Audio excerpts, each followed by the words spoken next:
Hello, hello, hello. How are we doing, ladies and gentlemen? We are live in the Action Lab on a Sunday, week 2. I hope you're having a fantastic weekend. And I hope crazy day of games, but we are here live with you each and every single Sunday here for Sunday Night Football. Sunday Night Football's already kicked off, Scotty. We are there. You got your Jayhawks on. The Jayhawks were big in college football this week.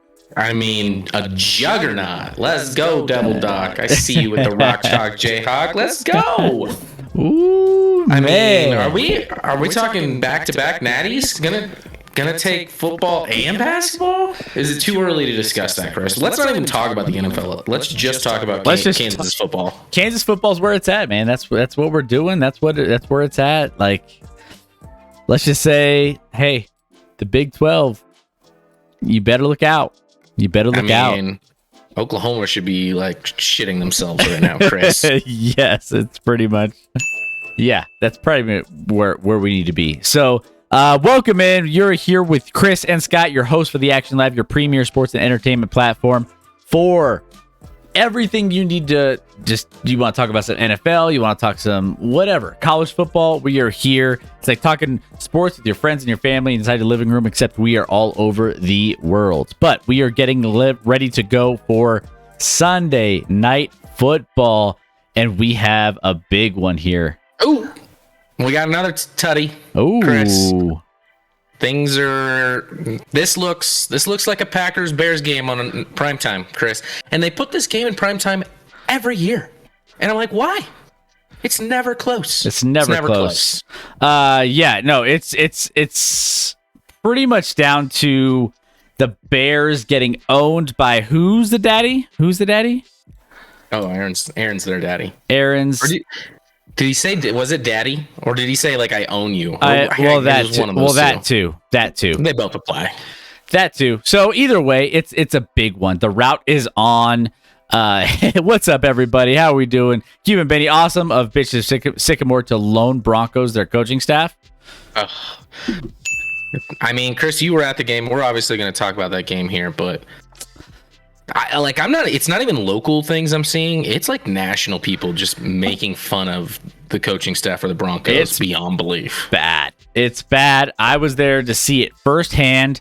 What was your time at the game, Chris? Scotty, how does your beard look so damn good?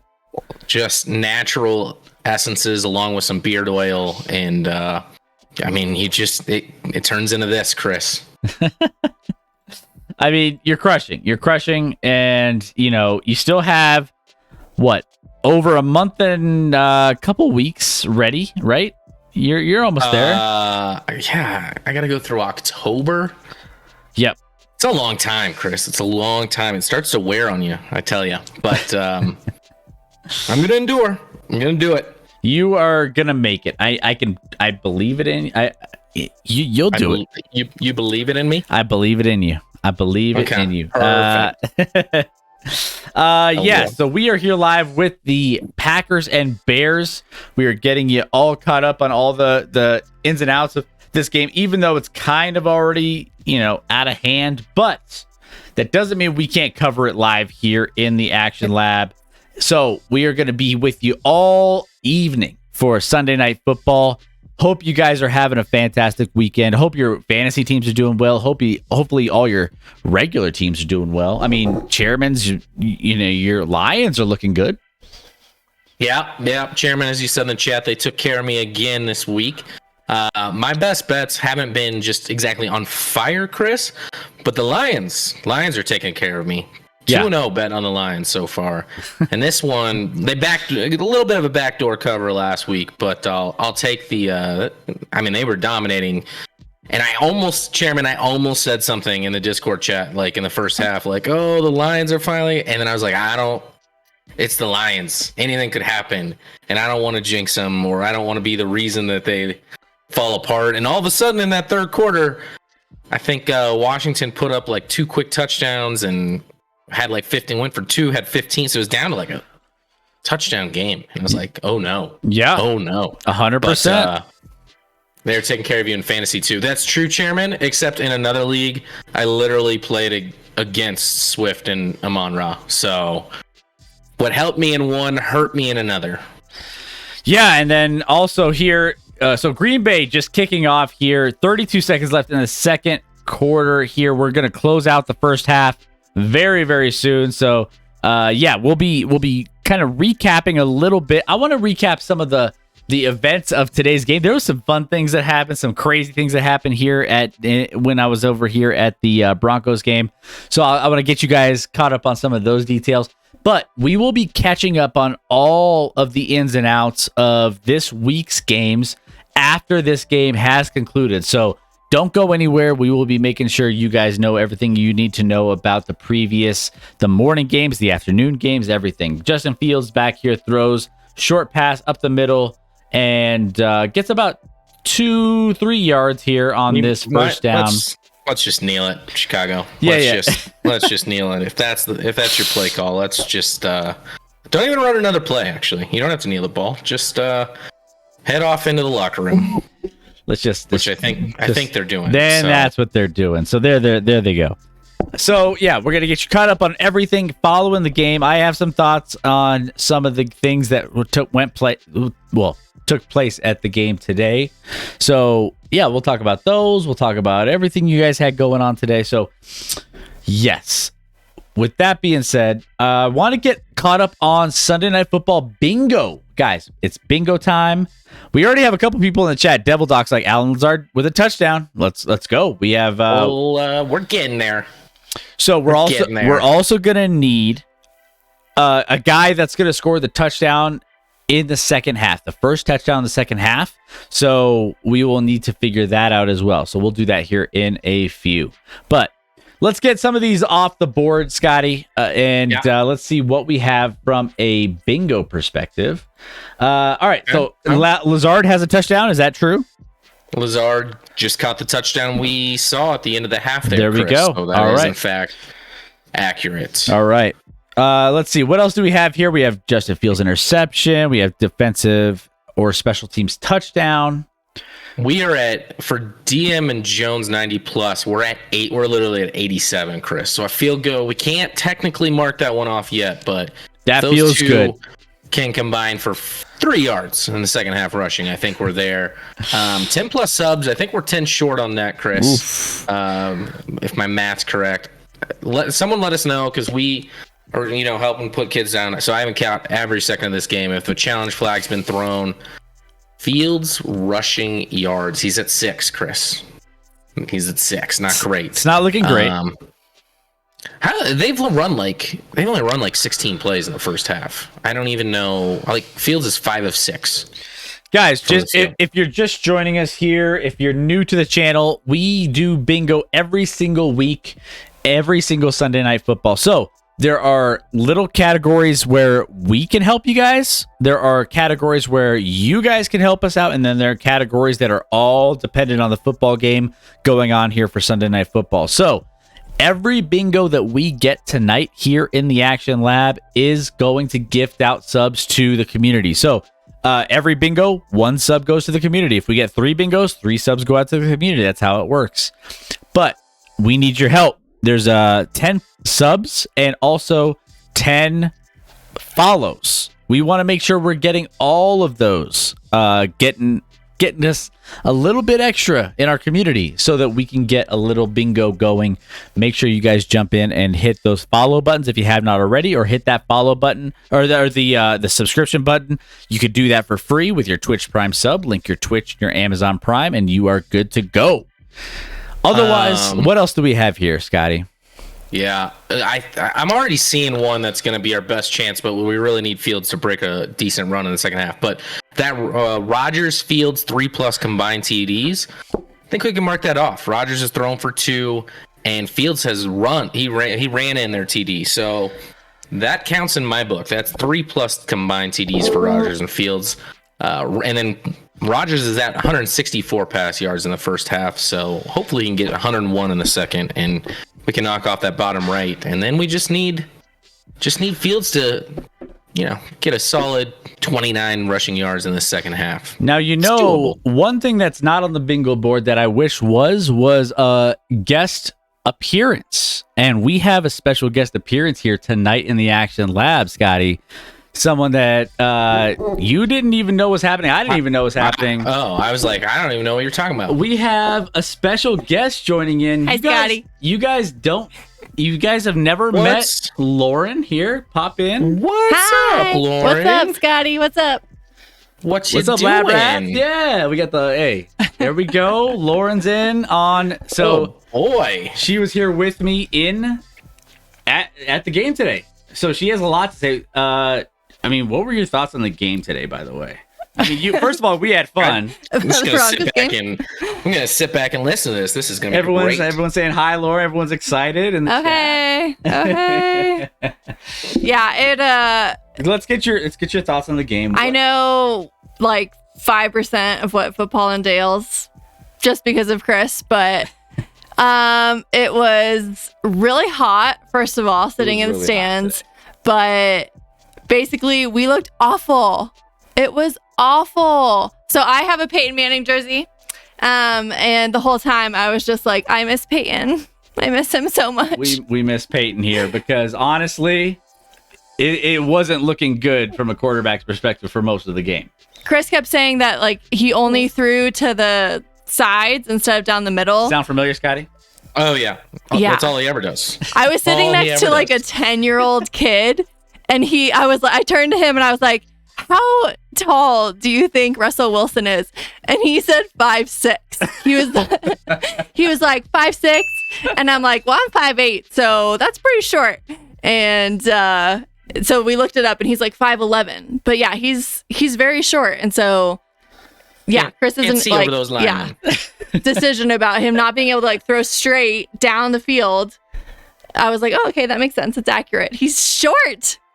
And so I miss Peyton. Anyways. Well, there you go. Yeah. That's all I have to say. Yeah. So, we had a great time. We enjoyed the game. It was a win. We got the win, right? Sure. So let's celebrate that. I'll take everything we can get. But definitely celebrate. That's huge. That was a huge dub today. Anyways. But okay, I'm gonna go. Bye, Scotty. All right. Bye, Lauren. Say bye to the Lab Rats. Bye, Lab Rats. There we go, Lab Rats. See, we didn't not know that was coming into play. We were talking about it at the game today when we were, we were tailgating a little bit, and we were talking. I was, sending some Discord messages out to the Lab Rats, and she was like, what are you guys doing? It's Chris and Scott. You are replaced. Yep. Roger. Yep. I can get my wife on here, and I don't even need to be here. It could just be the Lauren and Rachel show. It'll be the Lauren and Rachel show from here on out. So there you go. Well, we have a lot to get into for that game. We have a lot to get into for these other games, but yeah, it was a crazy one. So Scott, we get there, and I want to just tell this story real quick because we were talking about this on the way home. We Ubered down, we Ubered back, and how many subs to get wifey replacement show? Is that like that's a good question. Is that a 30 sub? I mean, That's like 30. that's got to be at least 30. 30. Sister, yeah, the sisters running the show. What if we did a sister run show? I mean, Yeah, they could provide all the content. My wife watched, if I had to guess, 0 minutes of football today. And usually I just got ugly looks when I was watching football. So it'd be a different type of style of show, but they'd kill it. They'd be better than us, Chris. they would be way better. They Certainly better to look at, if nothing else. Oh, we would. Way better. They would probably double viewership for us. 100%. So we get to the game and we have so we're on the middle level, right? We get there and we're working our way through. So the concierge tell us, all right, hey, in order to get to the third level, you got to go up and then down and then this way, right? So we're like, all right, cool. Like, I mean, it's been 3 years since I've been to a game. It's been a little bit. Now, And clearly you guys tailgated, so we tailgated. some drinks were had. Drinks were had. So we get to the third level and we're like, well, we have 20 minutes before the game starts. So let's go ahead. Let's grab a beer. Let's grab some food and let's settle in. So we get to the top level. We go to our first concession stand and we go through and they stop us. They're like, hey, sorry, we're not, our machines are down. We're not selling any beer, but go ahead and grab a free meal item here in the thing. And we're like, what? Like, they're just like, go, pizza, popcorn, hot dog, whatever you want, go grab it. It's free. We're like, what? So we go and we grab it. And Lauren's like, man, we could have grabbed 3 or 4 things. I grab a free slice of pizza. She grabs a free bucket of popcorn. And we just walk out.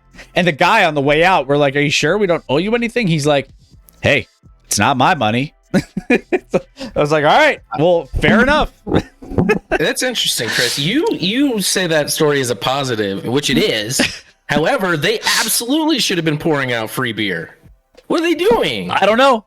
I know for a fact the machines have gone down at Coors Field. I promise you, they're giving out beer too, Chris. And when machines go down, that's how across, I think, the America, that's just how they handle those situations. The machines are down and they can't process it. They're like, just take it. Just take it. Just take whatever. Take whatever you want. Take whatever you want. And we give out, I'm pretty sure we give out beer as well. So damn, they should have given you some beer as well, Chris. They had the coolers closed. They had all the cans behind the ropes and everything else. But they were like, hey, grab some food. It's free. Go for it. So yeah, we hooked it up. We got some free food at there. Then it took us another 15 minutes. We had to go back down and back up because the second level of Empower Field isn't exactly all connected the right way. I don't know. It's weird. Yeah, because they separate club level and then that's a whole thing. Exactly. So then we had to go shitty stadium. We had to go down, then back up, and then over, and then up again. It was weird. So we finally made it to our seats. We saw the flyover. The flyover was one of the best flyovers we've ever seen. It was absolutely incredible. They had one of those old school bombers from World War II that flew over literally maybe 50 feet over the top of the stadium. It was super close. That was pretty cool.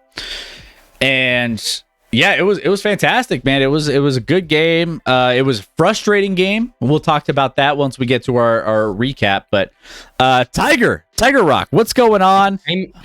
Makes a good point. We should get this rolling before it's too late and we forget, Chris. Yeah. Let's do it. Let's do it.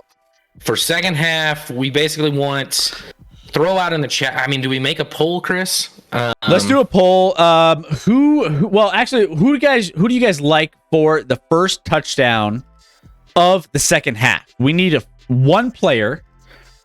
What's up, Tiger? Hey, Tiger, who's your team? Where are you from? We like to get to know you, obviously. Welcome in, everybody, Tiger, so that he could be fairly welcome into our Action Lab Rat family. Let's go. Aaron Jones in the chat says Diacola. Hey, we got an Aaron Jones vote. Obviously, now the Bears technically do, I believe, get the second half kick, so they're going to get the ball first. I don't know if that matters, Chris. May not matter.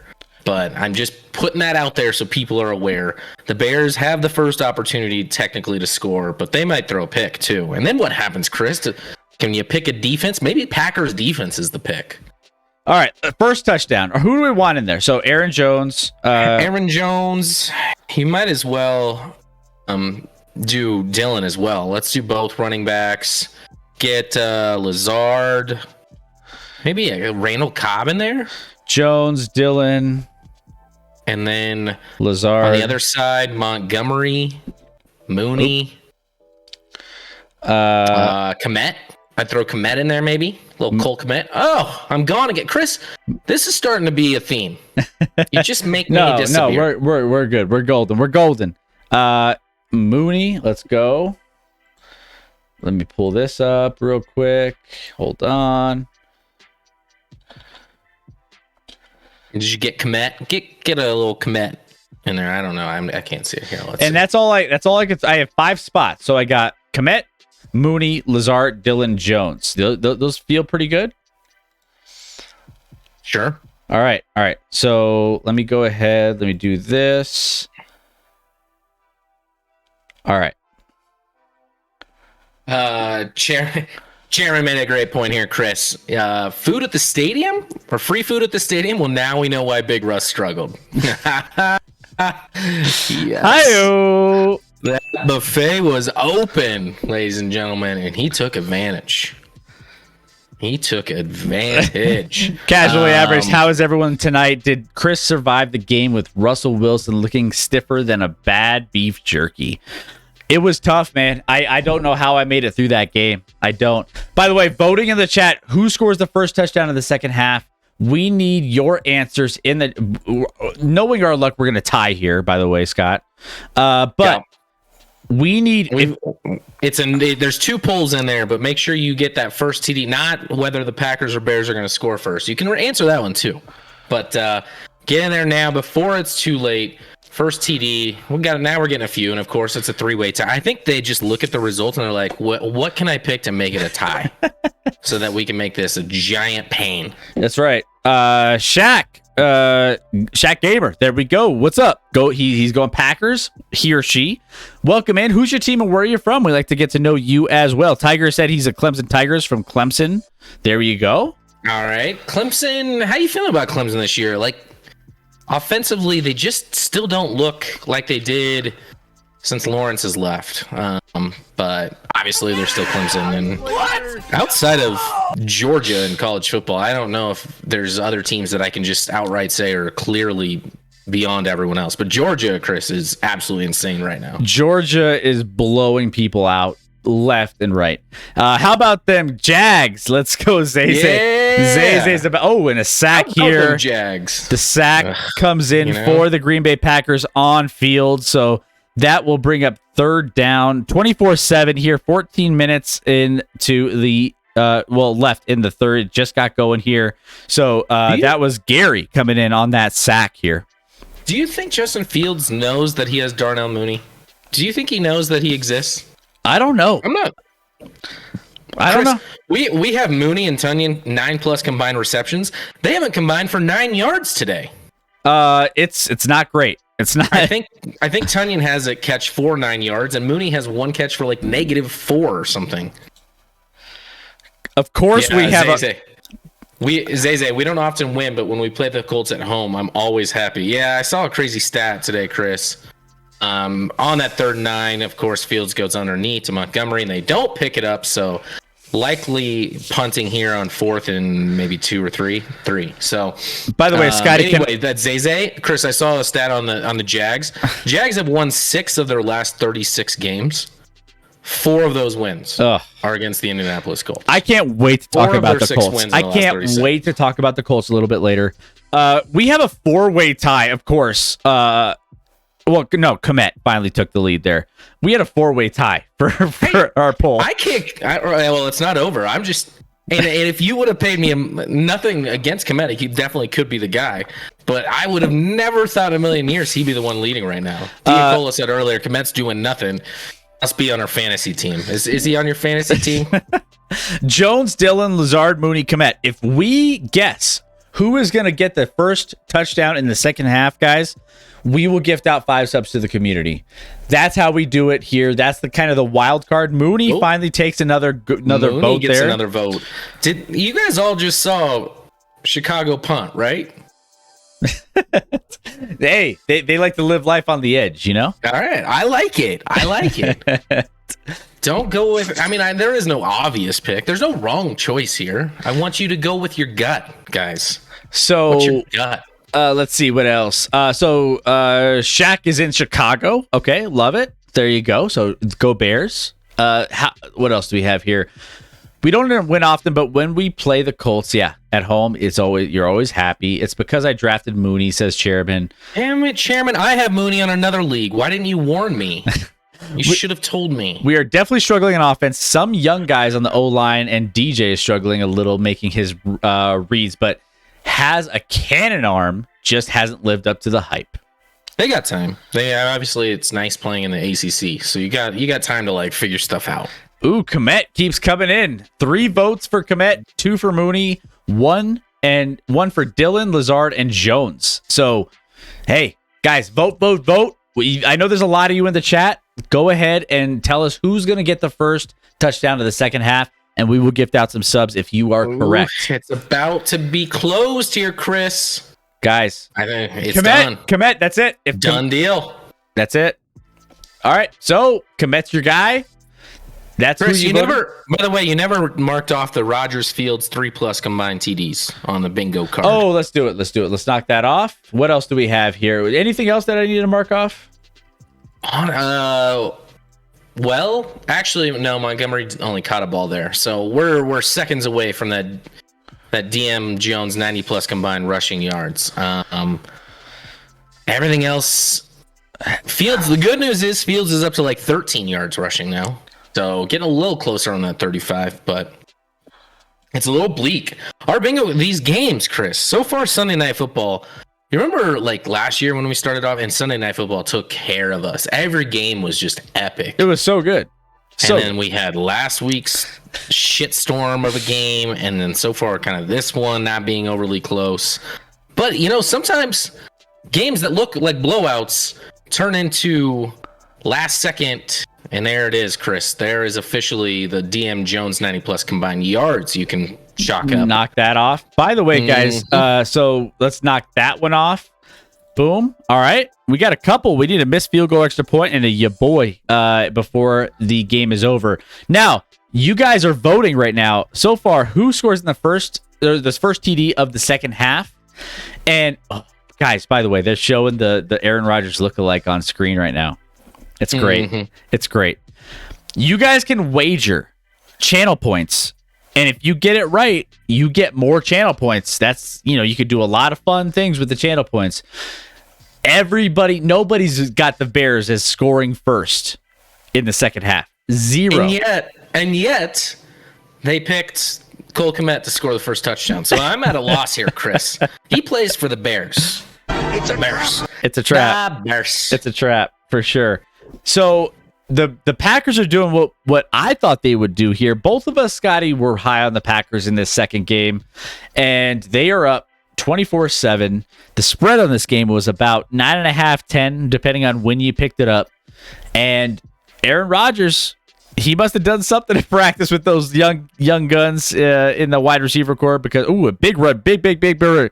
Let's go, Aaron Jones, massive run here. Gets knocked out of bounds after that big gain, and we will have the Packers in Bears territory after that big run there. So huge pickup. So far, 3 plays on this drive, 48 yards, all Aaron Jones rushing.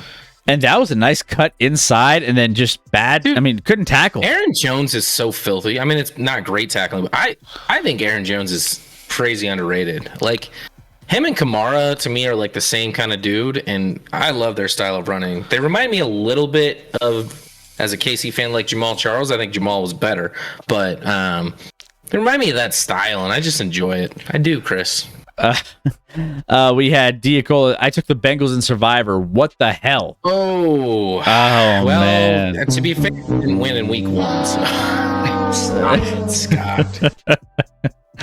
Man, the Bengals. Can you imagine losing to a team led by Cooper Rush? I mean, oof.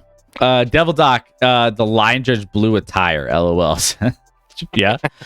It's Stephen A. Smith logic, says Chairman. Talking about Mooney, I did tell you, LOL. Remember me saying that I didn't like my team, but I thought maybe you liked Mooney. I didn't know it was Mooney specifically. Chairman has a good point. Has anyone checked on Football? Yeah, I don't know if Football Wife's joining the chat tonight. And honestly, I was hoping she would, not to give her a hard time, but just to be like, hey, what's going on? We're here for you. We're here for you. I mean, that's a rough start.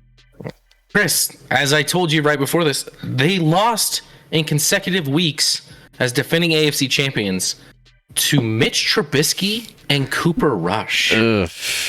Like, yikes. Cooper Rush. Like, I was on our stream last week. I'm like, they will not win a game with Cooper Rush at quarterback. He is literally not even a legit backup quarterback. And prove me wrong today, Chris. Cowboys got it done. It's not good. And man, I can't wait. And we guys. We got a mix up. That's the last time AJ Dillon will receive a carry all season.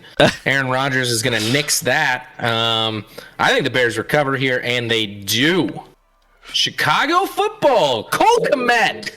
Let's go. Cole Kmet. Here we go. This is your opportunity. Get those subs gifted out. Now, man, there was didn't even get a clean handoff there. Well, he was like running right at Aaron Rodgers. Like he almost ran into him. What? I don't know. I promise you, like legit, the only time Dillon gets another carry tonight is going to be if they're up by so many that Rodgers isn't in the game. Well, the biggest Rodgers will be like, nope, he's dead to me, like my family. The biggest thing that we saw last week was when that touchdown catch, eventually it would have been a touchdown catch, was dropped by the rookie Christian Watson. Yeah. He didn't get targeted again the rest of the game by Aaron Rodgers. I think he finally did, but it was like one more target. It was like the game was like over, way over. Yeah, and it was like that's the opposite of what you typically expect, right? When it comes to, hey, you want to get the guy some more confidence, keep feeding him the ball. No, Aaron Rodgers is like, no, you're done. We're not sending you any more looks at all the rest of the game. Tiger, I'm on the under 42 would be a miracle, but I need a lot of that in the second half. You need long drives followed by late turnovers on those drives. Those kill clock, and there's no points on the board. So you're not dead yet. But I can't talk about over-under bets. My over-under bet, I bet an under today that lost by about $1 million, Chris. It's all right. Doc said, I have checked in, speaking about Football Wife. I'm scared, LOL. I don't live too far from her, so no one make her more angry. No, we're not. It's a tough couple of weeks. I mean, because Chris, like, they had a dream season last year, right? Because no one even expected that going into last year at all with the Bengals. They had a dream year, and now to start 0-2, it's just like, are they starting to sink back into like, this is happening again? Like, now we're excited going into a season about our team, and they're just gonna fuck us over, Chris. Yeah, it's a tough one, man. Like the Bengals 0-2 to start the season. I mean, that's a bad loss to the Cowboys, 20-17. Tried to make a comeback in that fourth quarter, but we'll talk about that a little bit more. But I mean, just absolutely mind-boggling to think that a Cooper Rush led team. I think who else said that in the chat? I think someone else said something about Cooper Rush. But either way, it's not good. It's not good. I think the Bengals, they're losing. I mean, you had a big. The AFC is good. You can't afford to lose these games and think. I mean, their schedule's only going to get tougher. And I would say they would be in the battle with the Ravens, but the oh man, as Devil Dog put it here, the good news for Football Wife is the entire AFC North today took some epic L's. Do Do we need to give in Football incredible Wife? fashion. We maybe need to give her a coming in hot segment. Maybe we just get her in as a guest, coming in hot, because I'm sure she feels like I did about the Broncos last week, about her Bengals this week, and Well, you should still feel that way about the Broncos. I should Chris. still feel that way about the Broncos. Joker, what's up, buddy? How we doing? What's up? That O-line of Cincy is really bad, which they were trying to improve. They tried to fix it. And I'm not saying it's Burrow's fault, because looking at these sacks, it just seems like they're literally coming in. All right. I saw a clip of, all right, Bears. Bears get a nice little run game with Montgomery going here. Montgomery gets it to back-to-back about carries. the 50-ish yard line, give or take an extra yard. So the Bears, Cole Kmet, here's the chance. First down since opening drive on that one. So wow, that's saying something. Bears. And now I don't know why we just don't get a 50-yard bomb to Cole Kmet right now. Big shot up the middle of the field right there. Is that their other? Do they have two tight ends? It looks like that was the other tight end. I mean, a lot of teams have two tight ends, but I mostly meant two tight ends that were Caucasian. Jenkins ends up getting up slower on that play, but looks like he's fine for right now. They were trying to trade Jenkins, who they drafted in the first or second round, O lineman at Oklahoma State 2 years ago. And that's why they went to the snap that quick. Did they not get a flag on that, or did they? They did not. No, he was not off the field. That was too many men for Green Bay. That should have tacked on 5 more yards on that. So they're doing a little player comparison here, and they're talking about Justin Fields. Tonight starting off with his left foot forward as opposed to look at this dude. What's up, Mackie? Same thing with How you Rodgers, left foot forward. So they're doing a little thing here, but what's up? How we doing it? Mackie, hope you're doing well, my friend. So 7 for 8, 70 yards for Fields, 14 for 20, 163 yards, 2 touchdowns for Aaron Rodgers. Now another handoff up the middle for a few more yards. That'll bring up a 3rd down and 2 to go. Joker, there was a lot of cray-cray football games today. Just like week 1, Chris. And I was saying, even again in this early window today, I was kind of like, these games aren't that great. And then some had some incredible finishes. And then the afternoon games. There is one interesting stat about the afternoon games, Chris. You had 5 games, 10 teams, right? That's how that works. 2 teams each game, 5 games. 5 times 2 is 10. That's how that works. Keep up. Their combined record of the afternoon games teams, 1-9, Chris. Going after week 1. The 10 teams playing in the afternoon window were 1-9 in week 1. The only team that had won was the Seattle Seahawks against the Denver Broncos. So we were guaranteed 1 win because they played each other. You mean Texans? No. I said, Chris, see, you weren't listening. You have to be mad. And it's upsetting. I said the afternoon window, their record in week 1 combined was 1-9. Those 10 teams that were playing in the afternoon went 1-9 in week 1. Got it. Yeah, with the 1 win being the Seattle Seahawks, Chris. Yep. Okay. Got it. Oh, field goal is up and in. There we go. Good. And that is the Bears scoring in the first part of this second half. So they're the first team to score, which if you were to wager points, all the people that wagered points on the Green Bay Packers, I think lost out there. So, hey. It was first TD, Chris. It was first TD. I think it was first score was the was the other one. So there we go. But we're doing first TD is still alive. Cole Kmet is still the first TD, but the other poll that was in there. I think it was first TD too. Was it not? No, it was first to score. Prediction was for TD. Oh, maybe I missed it. Okay, Devil Talk. You know better than I do. So there you go. My bad. I thought that's what it was. Yeah. So Chris is a liar and a bad listener. So 10-24, 5:11 left in the third. Now Justin Fields hasn't thrown for a touchdown yet, but he's getting kind of outshined by Aaron Rodgers. The running game seems to be pretty solid for both squads. Montgomery obviously not doing as well as Aaron Jones, but still 61 yards on nine carries. And then you have Jones obviously doing a lot in the receiving game as well, receiving touchdown as well as rushing touchdown. So let's look at the fantasy leaders for the day. We have that in the bottom right corner of our screen. So let's go ahead and take a look at those, see who's standing out when it comes to some of the fantasy leaders overall. And there's some interesting names here, Scotty. Lamar Jackson, obviously, we knew he was going to wake up and be a fantasy name. Now keep in mind, these are just for stats.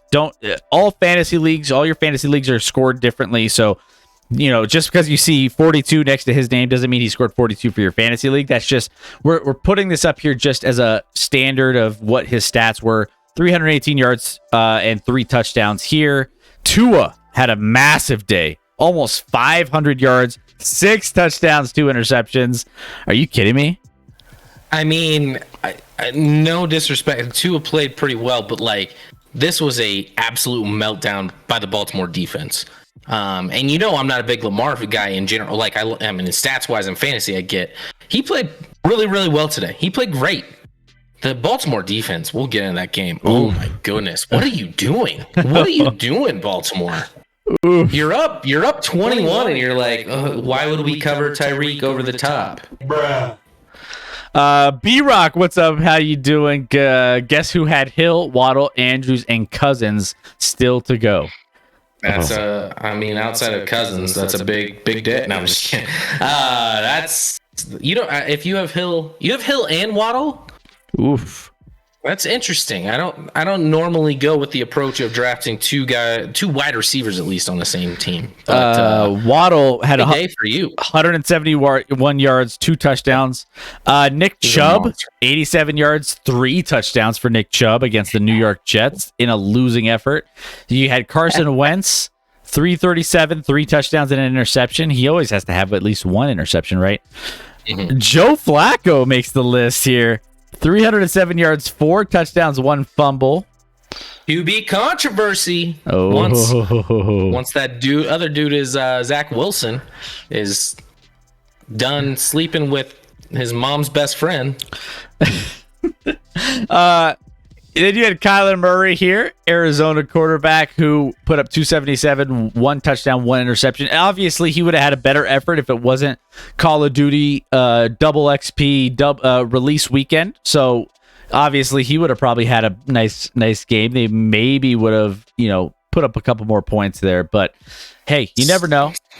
Still got a dub. I mean, Germanica, another wild one. So many wild games that occurred. It's crazy. Don't say anything about the Cincinnati loss to the Cooper Rush. So just to be clear, McNuggets, are you telling us we have to say something bad about Cincinnati? Is that what you're saying? I would assume that's what you're saying. I think. Well, we already said their offensive line is supposedly improved, and it's trash. I feel bad because they picked up guys that I think most of us would have said are good. We're like, all right, this is a nice upgrade. And it's clearly not meshed. I don't know if with time it'll get better or it'll just still be the same dumpster fire it was last year. But dude, Burrow's getting rocked all the time. Oof. Yeah. It's not looking great. So here we go. Flag on this last play here. That's a Bears play right there. That's on 3rd and long where your guy's going to catch the ball in the flat 6 yards short of the first down. You might as well commit pass interference instead of just letting him catch it and then tackling him and then having them punt. It's just there's no awareness, Chris. It's the Bears. It's what they do. It's not great. So the Bears end up committing that penalty, declined, and holding on the defense. Either way, there's a couple penalties there, which end up taking the Green Bay Packers to first down moving forward. So let's take a look at this play here. Guys, by the way, we are doing this live commentary. We do not have the streaming ability to throw this out there. So you guys watch along with us. We might be a little behind you. Don't worry. But we will be a little behind you. We have called YouTube. We have TV. YouTube TV, so we're watching on our end. So just watch along with us. Keep tabs on the game, and you'll know exactly what we're talking about when we're 5 seconds, 10 seconds behind you. Snap here. Aaron Rodgers under center, hands off, and up the left hand side there for about 9 yards. And that's to Dillon, I believe. Is that? There we go. No, that's Jones. Or Jones. Chris. There we go. Sorry. They are bringing Dillon back in the game. So this is a pass, Chris. This is a pass play because I'm pretty sure Rodgers is treating AJ Dillon like his family for the rest of this game.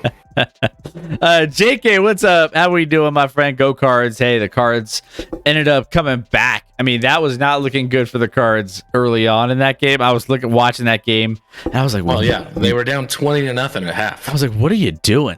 And that was just Kyler Murray, right? And then they ended up pulling out and, closing the gap and getting a nice win in that one. It's important to, well, never mind. Nope. They did hand it off, by the way, there, Chris. AJ Dillon gets a carry. Apparently, Rodgers isn't allowed to make all the calls because he would have said no, sir. No, sir. Yeah, AJ Dillon on the trade block for me. LOL says B-Rock. No. I mean, you and everyone else. I feel like he's always out there. Kyler Murray wanted to hurry up to get back to double XP weekend. Yeah, it is pretty much. Well, then don't go to overtime. Yep, exactly. It was a bold move to go to overtime, but maybe they get an extra off day. Like some coaches are like, oh, with a win, hey, take another day off or something. And so he's like, oh, another day off, another 20 hours of gaming. Let's go. So, yeah. So with this, man, Kyler Murray, he's such a. I don't know how to take the Cardinals week to week based off of what he's gonna do. Like that's the worst team to gamble on, to understand what he's gonna get you each and every week. Oh my goodness, you just can't trust him. But here we go. Aaron Rodgers shotgun, single back to the right. Oh, and it fumbles. It goes back, and the Bears almost get it, but it's recovered by the Green Bay Packers. Oh my goodness. What a hell of an effort by Rodgers, actually. What an he was the one that recovered it, but wow. JK, I started Smith-Schuster no more. Listen. That wasn't Next even week, Smith-Schuster might go huge. I mean, that's not even close. Not ideal. Not ideal. That's not. Oh, it hit. Yeah, there we go. Is that the rook? Oh yeah, no, it hit. No, it definitely hit the. It hit the guy in motion. Yeah, was that the rookie wideout? I don't know, but he's not getting the ball another. It is the rookie, but that can't be his fault, right?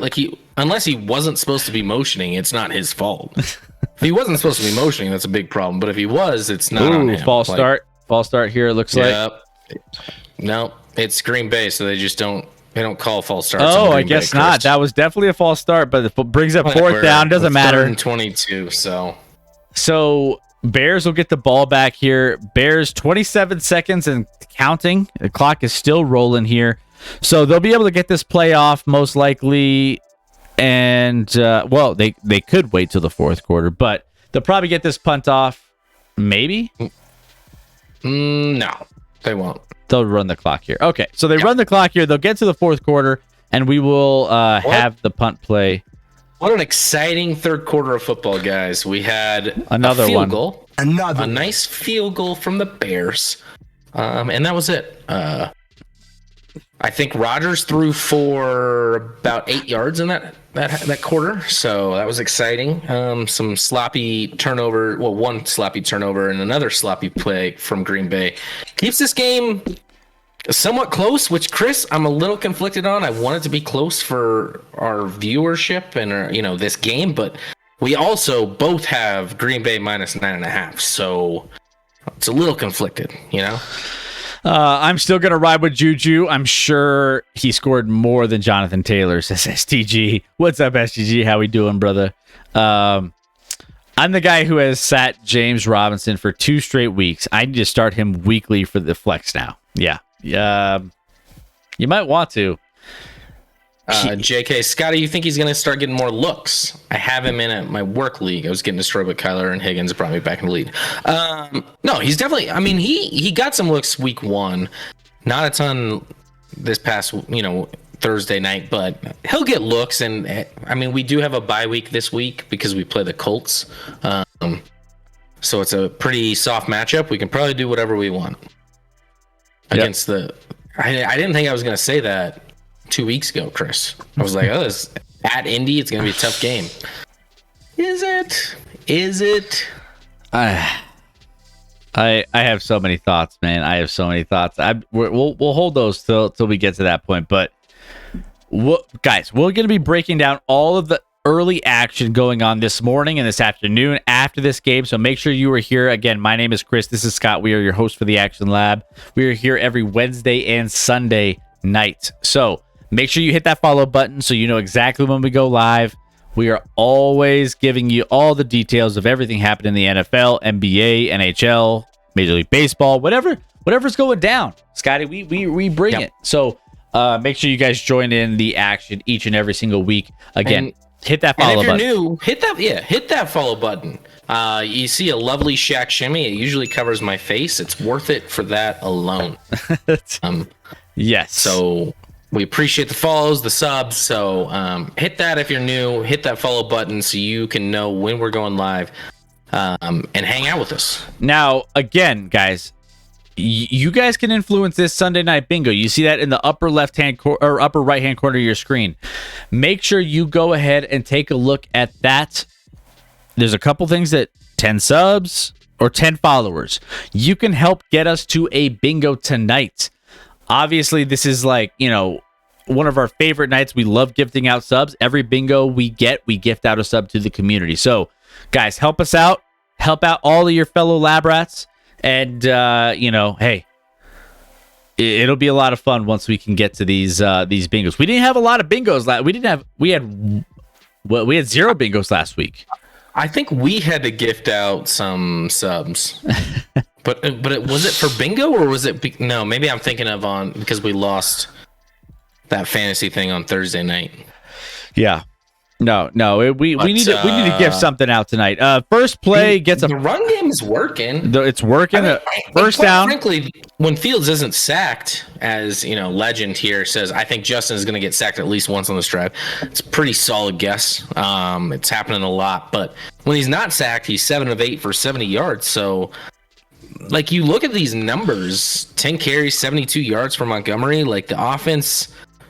The numbers don't look terrible. It's just like, I don't know. They can't string anything together consistently. And bootleg out to the right here. Big throw for Justin Fields, and it's overthrown. Not going to make any connections.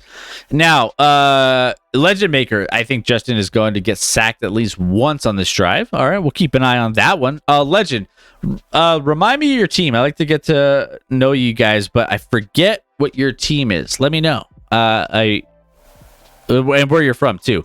What's up, G Girl? He's talking about legends. He's clearly a Chiefs fan. What's up, G Girl? How was your stream today? You must have had a ton of fun in that afternoon. Well, at both windows, but that afternoon window must have been insane. That's right. Packers fan here from Iowa. That's right. I remember now. All right. Makes sense with the green, actually. I never actually thought he was a Chiefs fan. Another carry there. Montgomery, a little shift. That was a nice run from Montgomery. I hate running the ball on 2nd and 10, but when you aren't getting it done with the pass game and you seem to be able to run the ball, it works. It makes a lot more sense. Go give some love to G Girl, chairman of the board, all of our folks that stream quite consistently. Hey, let's go give them some love. I'm going to give some love to chairman as well. And then, we like to support all of our Action Lab Rats when you guys are streaming. So, you guys are doing some great stuff out there. G-Girl always brings it for football. And there it is, legend. And there it is. Another one. There we go. Sack lunch. This play design was even weird. I was like, did they mean to hand it off? Did they not? And then maybe don't just let Preston Smith come on a free release when you're rolling that way? I think someone blew an assignment there, Chris. I hope someone blew an assignment. I hope that wasn't the play call. Well, he rolled back out for that bootleg and then just got caught. But all the but it was like a weird reverse bootleg. I didn't like the call. I didn't like the call, Chris. But then they hand off and get another massive play. It's gone. I mean, unbelievable. It's Montgomery coming through. It's gone. What is happening? So massive run after that sack to Montgomery, who ends up making up for all of those just awful setbacks on this drive. So, I mean, hand off the ball every play? Is that, maybe you just do that at this point? It seems to be working. SDG in the chat, I'd be happy for you if Chark didn't give me a donut, because obviously you got a little bit of some fantasy stuff going on there. Well, that's what you get for putting Chark in your lineup. You need Amon-Ra. 12 rushes for 114 yards here for, and there's more. Pretty good. And there's more here. And there's more. This isn't even Montgomery. There's more. This is Herbert. This is a Bear. Wow. This is Khalil coming in with a pitch play. What is all right? So what is this saying about the Packers defense against the run right now? I mean, they have been getting gashed left and right. I mean, so many holes that just can't. Left, right, middle, and this was the side of the ball I thought the Packers would dominate this year on. I didn't think offensively necessarily they'd beat that team again, but I mean, we ranked them as the top defense in our preseason rankings in the league, Chris. And they have been giving up so many yards on the ground. They've been certainly underwhelming in that prediction so far after last week. I mean, not that they played terrible last week, but I don't know. Guard Jefferson. I don't know. Maybe they just didn't know Justin Jefferson was good until after the game. So there have been 20 total attempts for the Chicago rushing game here, and 156 yards and 1 touchdown has been pretty much what they put together. On the other side, 28 carries, 166 yards amongst Jones, Dillon, and Aaron Rodgers. Aaron Rodgers contributing 7 yards there, but like Aaron, and 1 touchdown. So, yeah, I mean, it's the Bears are kind of getting what they want every single time. Here's a pitch to the halfback there, and he gets a little bit. Herbert gets that. That's 5 yards. I mean, got the 5 back on the false start, but leaves you in 2nd and 10. Time to bring in Montgomery and pick up a first down here, Chris. SDG. But if this was Matt Nagy, he wouldn't run the ball even if it was the right play. I'm not there on Nagy. Nagy had a winning record in Chicago. People hate on him so much. He won more than he lost, and he had no good quarterback play throughout his time there. Another one here, another run, gets about, what is that, 5 yards? Montgomery. It would have been a lot longer. I think he ran into his own guy there. So Montgomery, I mean, and here's the thing. They're keeping Aaron Rodgers on the sidelines. They're moving the ball down the field. It's 3rd and 5, 10:25 left in the 4th quarter. If they score here, if they put a touchdown on the board, I mean, you're starting to close the gap, and the Packers haven't really looked good in the second half offensively. I mean, the Bears have kind of held them in check a little bit, but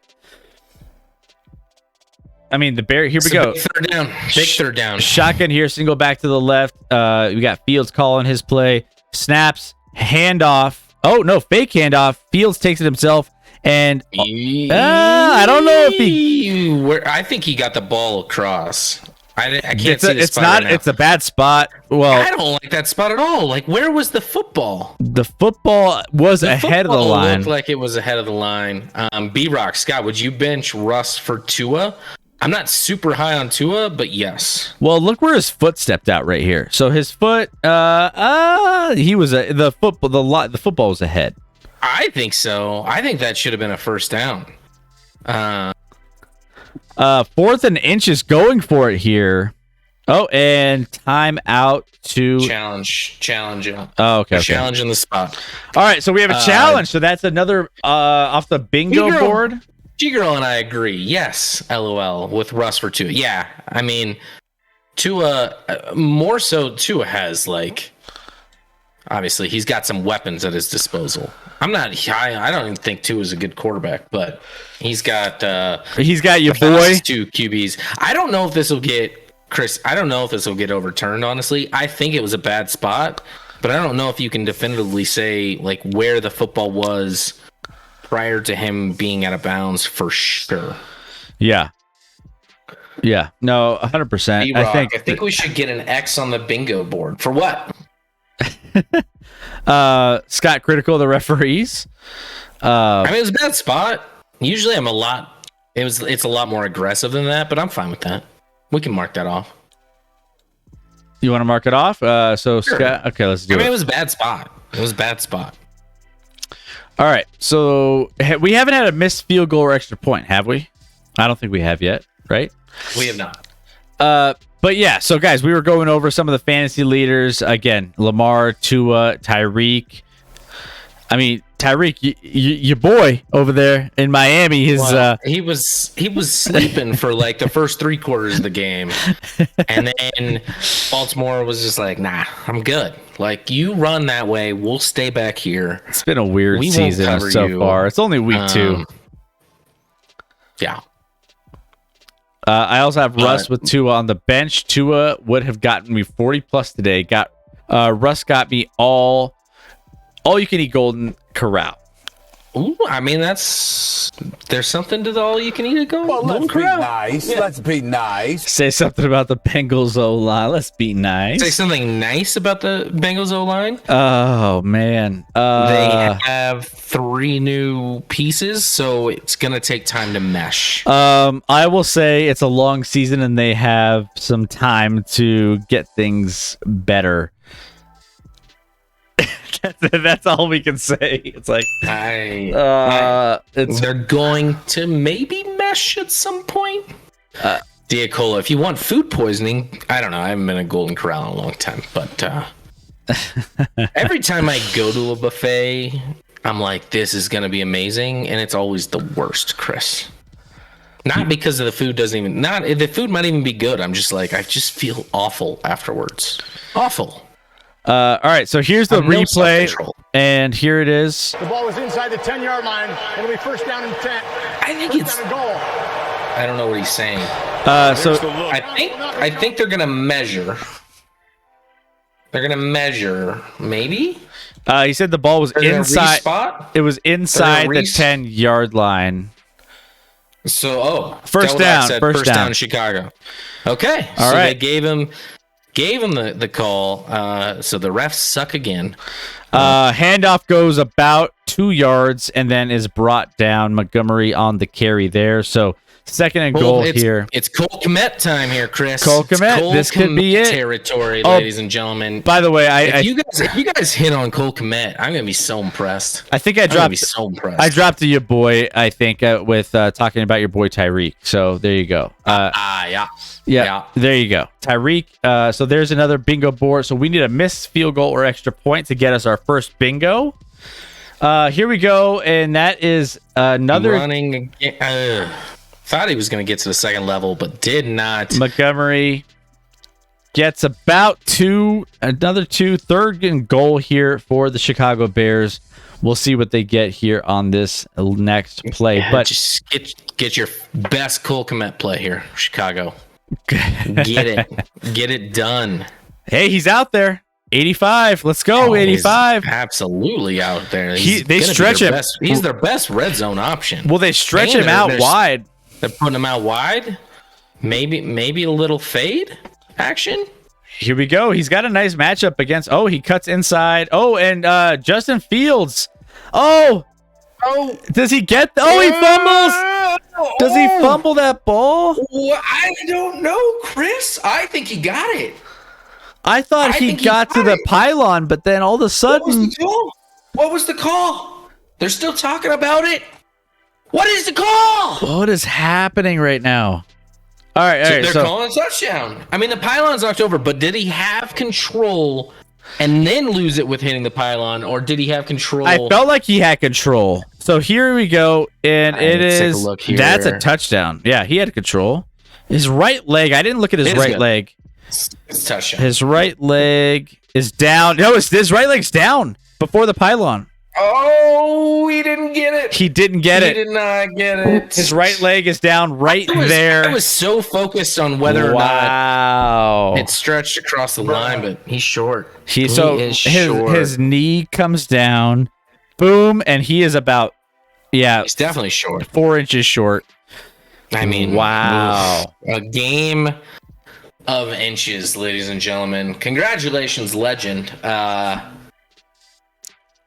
Yeah, they're going to review that. Hopefully this will be a quick review because they already did. Wow. It was reversed. Now, but hey, it's 4th and goal. You go. You're down 2 scores. You go for it here. No doubt about it. Yeah, 8:27 left. You have 3 timeouts, 4th quarter. You have to. Yeah, I think this is a must go for. Now, you've had a lot of success running the ball. I mean, even on the bad run plays, you've been able to get 2 yards against this Green Bay defense. I mean, why is the head coach's only job on the sideline for Green Bay apparently to hype up the crowd? Legend says this line can hold. Let's see. Fields takes it himself, and it looked like it was close, but I don't know. They didn't. It was short. They didn't mark it. Short. They didn't mark it as a touchdown. They marked it a yard short. I think he was short. You got to leap over the pile there, I think. I mean, I didn't love the run itself. I thought there was probably room to score here. It's 4th down, so you don't worry about stretching over. He didn't make it. He didn't make it at all. Oh, Chris, that's so close. Like literally on back-to-back play calls, he was so close. But at some point, you got to reach. It's 4th down. Like, if you fumble, you fumble. Whatever happened to the guys who just leap over the pile and just put their bodies? I mean, I know he's a quarterback, but like, come on, like. And I also question the play of just running the ball and just like up the middle, where it's like you've had success getting a yard or two, even on the bad plays you've gotten a yard or two. You're a yard away. Just run the ball with Montgomery. I would have Tebowed that and done a fake run like that just with Justin Fields and then thrown to Kmet in the back of the end zone wide open, Chris. Oh, my goodness. But I'm going to do a code yellow while we're on a break here. Skur, what's up, Skur? Under still looking great. Welcome in. It is. Yeah. Where are you from and who's your team? Spam code yellow in the chat for Scotty A. Smith there. Where you're from. Let's welcome in Skur. Everyone, let's say hello. This is a crazy one tonight in a sense that, the Bears just gave that one. Oh, man, I think they really needed to get that just handed off to like Montgomery. And I think that would have been a nice punch in. And it would have closed the gap a little bit, right? But I don't know if I love it. I don't know if I love that play call. A Rams fan from Montana. Nice. I love it. So Rams, obviously, your boys got some nice hardware over the last season, right? So I got the Rams in the Super Bowl again. I don't know if that bet is looking as good as I would have liked it originally, but hey, you know what? The Rams are still talented. They'll still be in the mix, especially in the weak NFC. Featured at least the Cowboys won. Yeah, go figure. How the Cowboys pulled that one off against Cincinnati. Cincinnati didn't exactly look great today. That Super Bowl hangover, right? It's what it is. As they review this play short of the goal line, it's pretty straightforward here. I don't think he gets in. I think he's short here. So this will end up being the ball. Right? Oh man, that's so close. But where is the ball? The ball. Like, you can't. It's hard to tell. I mean, he might have got it right there, but it's like I don't know if there's enough evidence. I think the ball. Looking at that review, actually, I think that ball crossed. Will they overturn it? I don't know. I literally don't know what refs are going to do these days, Chris. I couldn't. There was some. I'm going to get into some ref issues I had today, specifically, mostly with like one game. But let's see what happens here. All right, here it is. Let's see the play on the field. The ruling on the field stands as called. No, stands as called. No. There we go. I think he scored, Chris. I think I didn't feel that way initially, but on that last shot, This shot here is the one that really shows that ball right there. I want to say it's got to have hit that line. yeah. There's just not enough evidence. There's not enough evidence. So no good play stands. Right. Imagine. Helps our bet, Chris. So, but doesn't help the competitiveness of this game. Skur is definitely liking that under, just like most people who bet the under. Is handoff here gets Green Bay to about the 5-yard line, and they will end up getting a little bit more room to work with here on second down. I need a new quarterback for fantasy, says Featured Hawk. I mean, guys, I'm in 3 fantasy leagues, and I have Tom Brady in 2 and Trey Lance in the other. It's a tough road out there. I agree, Scott. The Broncos didn't actually have any penalties, but the refs sucked. I'm not sure that was the game I was referring to, Cuban. Okay. Aaron Rodgers shotgun, single back to the left, and motioned player to the right. Hands off, and gets about it'll bring up a 3rd down and 2. This is a huge 3rd down for the Bears defense. If they could get a punt deep in the Packers territory, this game's, they still got a shot, I guess you could say. What's up, Moon? How you doing? How was I know you were at Disney last week. How'd that go? Your Bills play tomorrow. The Bills had like a month off, Chris. They played Thursday and then they don't play till Monday. I mean, hey, They had like a month and a half off. How often do you get a Thursday to Monday game? they got a lot there. They might be rusty, Chris. That's how long they've had off. Sure, thank you for the follow. Sorry, the alert didn't work there, but welcome to the Action Lab Rat family. Aaron Rodgers getting outside the pocket and picking up a first down, Chris. Skur, thank you so much for the follow. We appreciate it. Thank you. We can't wait to have you in everything that we do here moving forward. All of you guys. If you guys are here, make sure you guys hit that follow button so you know exactly when we go live each and every single game, every single week, every single Wednesday, and every single Sunday. So we will always be around. But if you have those notifications turned on, makes it a little bit easier, right? So make sure you do so. Yeah. Moon, looking forward to tomorrow night's game. Yeah, we got 2 more games this week, guys.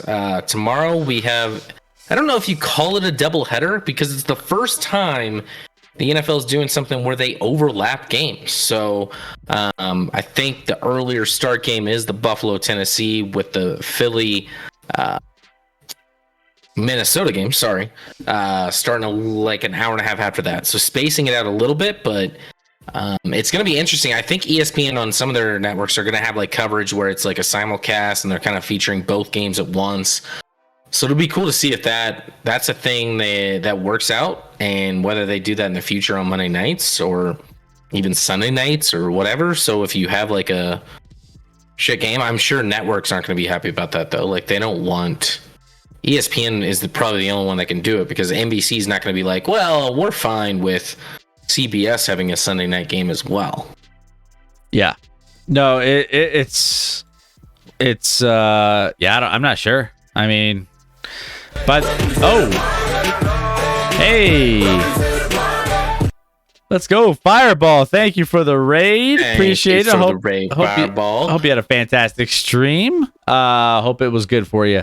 Just finished stream. Have a good night. Hey, thank you for popping in. Let's go give Fireball some love. If you guys don't already follow Fireball, go give him some love. Let's give him a shout out. Let me give him at Fireball. Let's go. Fireball, what were you playing some Madden tonight or what were you doing? Yeah, some Madden. There you go. So there you have it. Also, guys, we have 2 games happening tomorrow. Double Monday nighter. So we have the Buffalo and Tennessee Titans going head to head. So we'll be we won't be live for anything tomorrow night, but there's a lot to look forward to with that game. And then also Vikings and Eagles will cap off the Monday night schedule. That will be live at 6:30 p.m.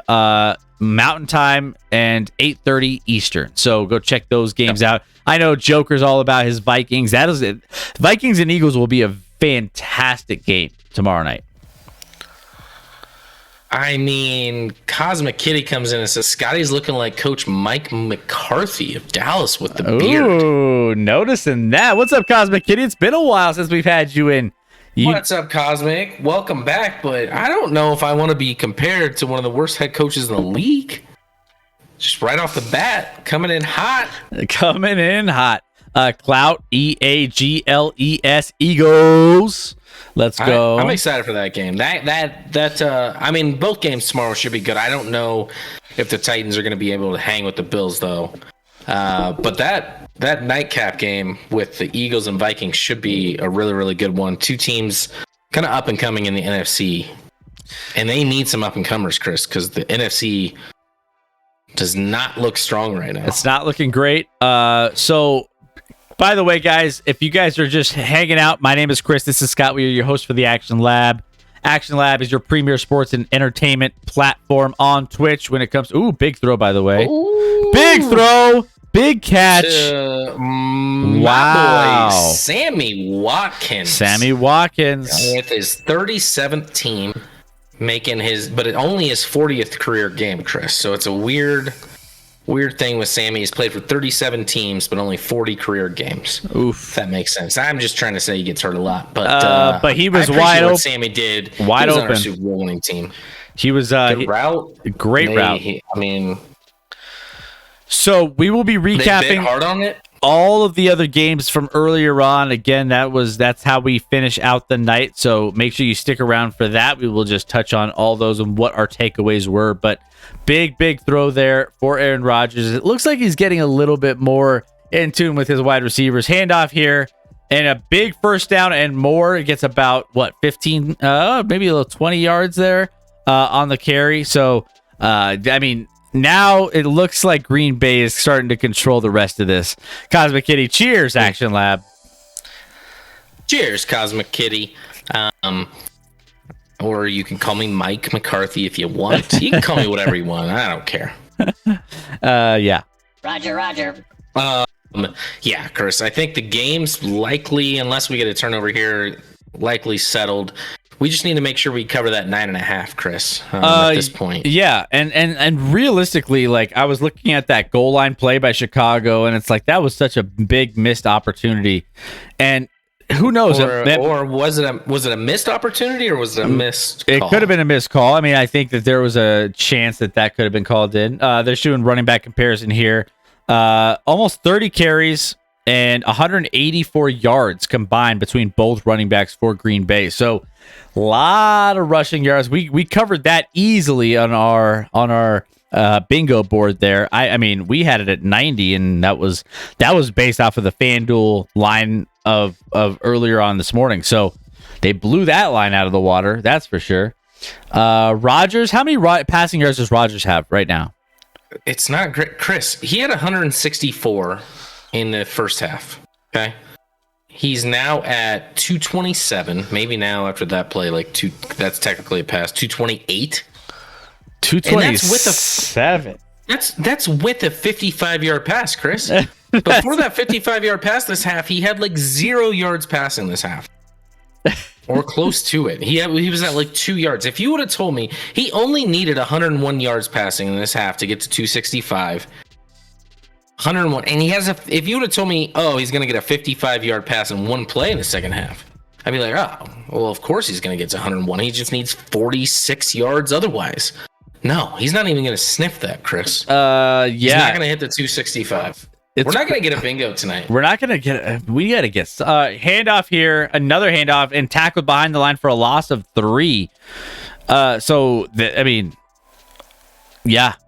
know. I think this one is looking pretty grim for some of our passing props here when it comes to Aaron Rodgers. Clout redeemed share your favorite Action Lab memory, and he was like, when y'all drank from those hot dog straws. I mean, that was They don't work. They don't They work. don't work. We busted that myth real quick. That one definitely is not a real thing. We learned firsthand, and we did it for you guys. So hey, We could do a segment that's kind of like a MythBuster thing, sports related, Chris. sport. I like that. I mean, but not like nothing athletic, like because we wouldn't prove it to be true or false. We're just not as athletic as these guys, apparently. That's why we're sitting here instead of out there. I'm writing that down because I like that idea a lot. Sports related MythBusters that we test here on stream in front of you guys. There's a lot of things out there that we could mess around with. So let me we'll put something together for you guys. You know, mix it up a little bit. This is off topic. My sister's a USC alum. Maybe you give me some material to talk trash to her about that overrated ranking. USC's hell of a start. They're ready. They're in for a downfall. Their first two games, they got turnovers on like 800 times. It's not repeatable. Okay, they likely could have lost in week 2, quite frankly, without all the turnovers to Stanford. And then last night against Fresno State, the preseason. I don't even whatever Fresno State league. I don't even know what Fresno State's league is. He gets hurt and is out for a year. Like it sounds like he gets carted off. So they dominate that game. USC's offense looks very, very good right now. Their defense is trash, and when they actually play against a legit defensive line that can actually prevent them from running the football nonstop, they're in for a world of hurt because they're great at run blocking. Pass blocking is a bit of an issue at times, as they got sacked quite a bit last night. So I was actually watching that game. Cosmic, don't panic. You'll have plenty of let them get excited. Let them build up excitement right now, and then just when it all collapses, you attack. It's a trap. It's a trap. Yeah. You just wait for it. Just wait for it to set in. All right, so here we go. Here we have a little bit of time left here in this game. 3:28 left in the fourth quarter. 24-10. Scotty, you think this is still going to cover? I mean, at this point, I feel like it should. I mean, the Packers are in field goal range. We got a 3rd and 11 here. Worst case scenario, and likely what's going to happen is they kick a field goal. We're up 17, which still, I mean, at that point, it leaves it a 2-score game. So, yes, I do think they're going to cover here at 9.5. You're welcome, Cosmic Kitty. This game is boring. I mean, listen, as I said earlier on the stream, they put the Packers and Bears on primetime every year, and it's always a letdown, Chris. This one was actually the most competitive we've had in a while. Quite frankly, to be honest, they're actually way more. It's going to be like a 17-point game. Ooh, and a catch by Dylan there. As he fumbled it a little bit, popped up, and then ended up catching it, reeling it in. 4th down. This should set up for a field goal, and yeah, you definitely kick a field goal and make it a 3-possession game. At this point, you know that bet of 10, the spread here is what we have on our best bets of the week. Should be safe. It should be safe here, barring anything insane happening on this play or any plays coming up here from Chicago. But they're going for it. 4th and 5. What? Wait, no, they're just they called it timeout. There's no chance. I'm like, that makes even a touchdown takes it from a 2-score game to a 3-score game. That would have made 0 sense. I would have been like, Nathaniel Hackett, are you Are you coaching the Packers right now? What is going on? He flew here? back from Denver today. You were with the Packers last year. You're like, I got to go back and get my mojo. And you know what would be a good call is, I know we could make it a 3-score game with, 3 minutes to 2.5 minutes to go, but why not go for it? Guys, our bingo board. We still need your help. If you have, if you're here hanging out, hit that follow button so you can help us. We are 9. I think 9. 9 away right now from getting our follower goal. That's a lot. It's a lot. So we need some help. Also, same thing with the subscription goal. Field goal is up and in. Another one. And we have a 27-10 lead for Green Bay. Looks like Aaron Rodgers talking it over with head coach on the sideline. And LaFleur is just like, all right, we're relax. We're good. Conquering Chicago right now.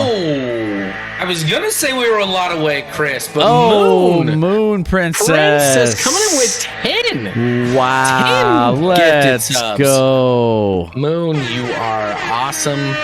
You're amazing. Moon, thank you so much for the gifted subs.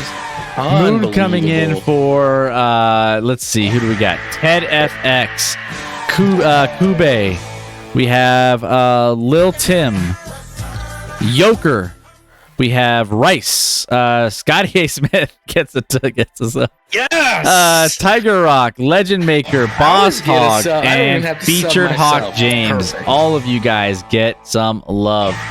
Thank you so much, Moon. It means the world. You are incredible. Let's go. Oh wait, Scott, cuss real quick so we can get another. No, I did. I meant to tell you, Chris. I said I did say an F-bomb earlier on. That one I definitely cussed. But we can't hit that each team scores a 1+ TD in each half because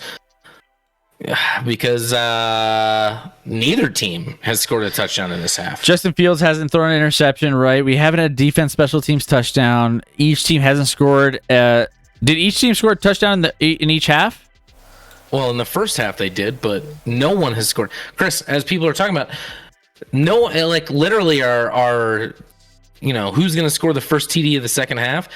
It's possible. It's possible they could have never possibly got it right because there's not going to be a TD this half, Chris. Right now, I think both teams have 3 points in this half, Chris. We got a 3-3 second half ball game here. These teams, man, what are we doing? What are we doing here? Moon, thank you so much. Thank you, Moon. It means the world. Amazing. I love chairman announcer. Now pinch hitting for football wife. Moon Princess. Yeah. Gosh, it's weird not having football wife in here with. I mean, she must be in a rough place with her Bengals. But I hope she's okay. I hope she'll be back on Wednesday. I get it. Sometimes when your team's losing, like Chris, when I was younger and I would watch, NFL primetime back in the days, Berman and Jackson, it was after the afternoon games. If the Chiefs lost, I wouldn't watch it. But if the Chiefs won, I was watching every second of that. Justin Fields drops back, looks left, looks right, scrambles, throws, and intercepted. What did we just say? We need an interception. We did get the pick on the Justin Fields, guys. We're getting closer. How have we not got a bingo? Now we're really covering this bingo board. But nothing really connecting here, Chris. Yeah. I don't know if that helps us much. It doesn't help us much. There's not a lot of connections there. Justin Fields didn't rush enough. I think I know what's going to happen here, Chris. Come on, man. The Packers are going to get conservative, and the Packers are going to attempt a field goal with Crosby. He's going to miss it. We're going to knock off that missed field goal extra point one, and then we're going to double it up because people see the 10+ followers is all we need. And then we'll get 2 bingos, Chris. I see what's going on here. Oh, we're so close on the followers, too. Missed extra point.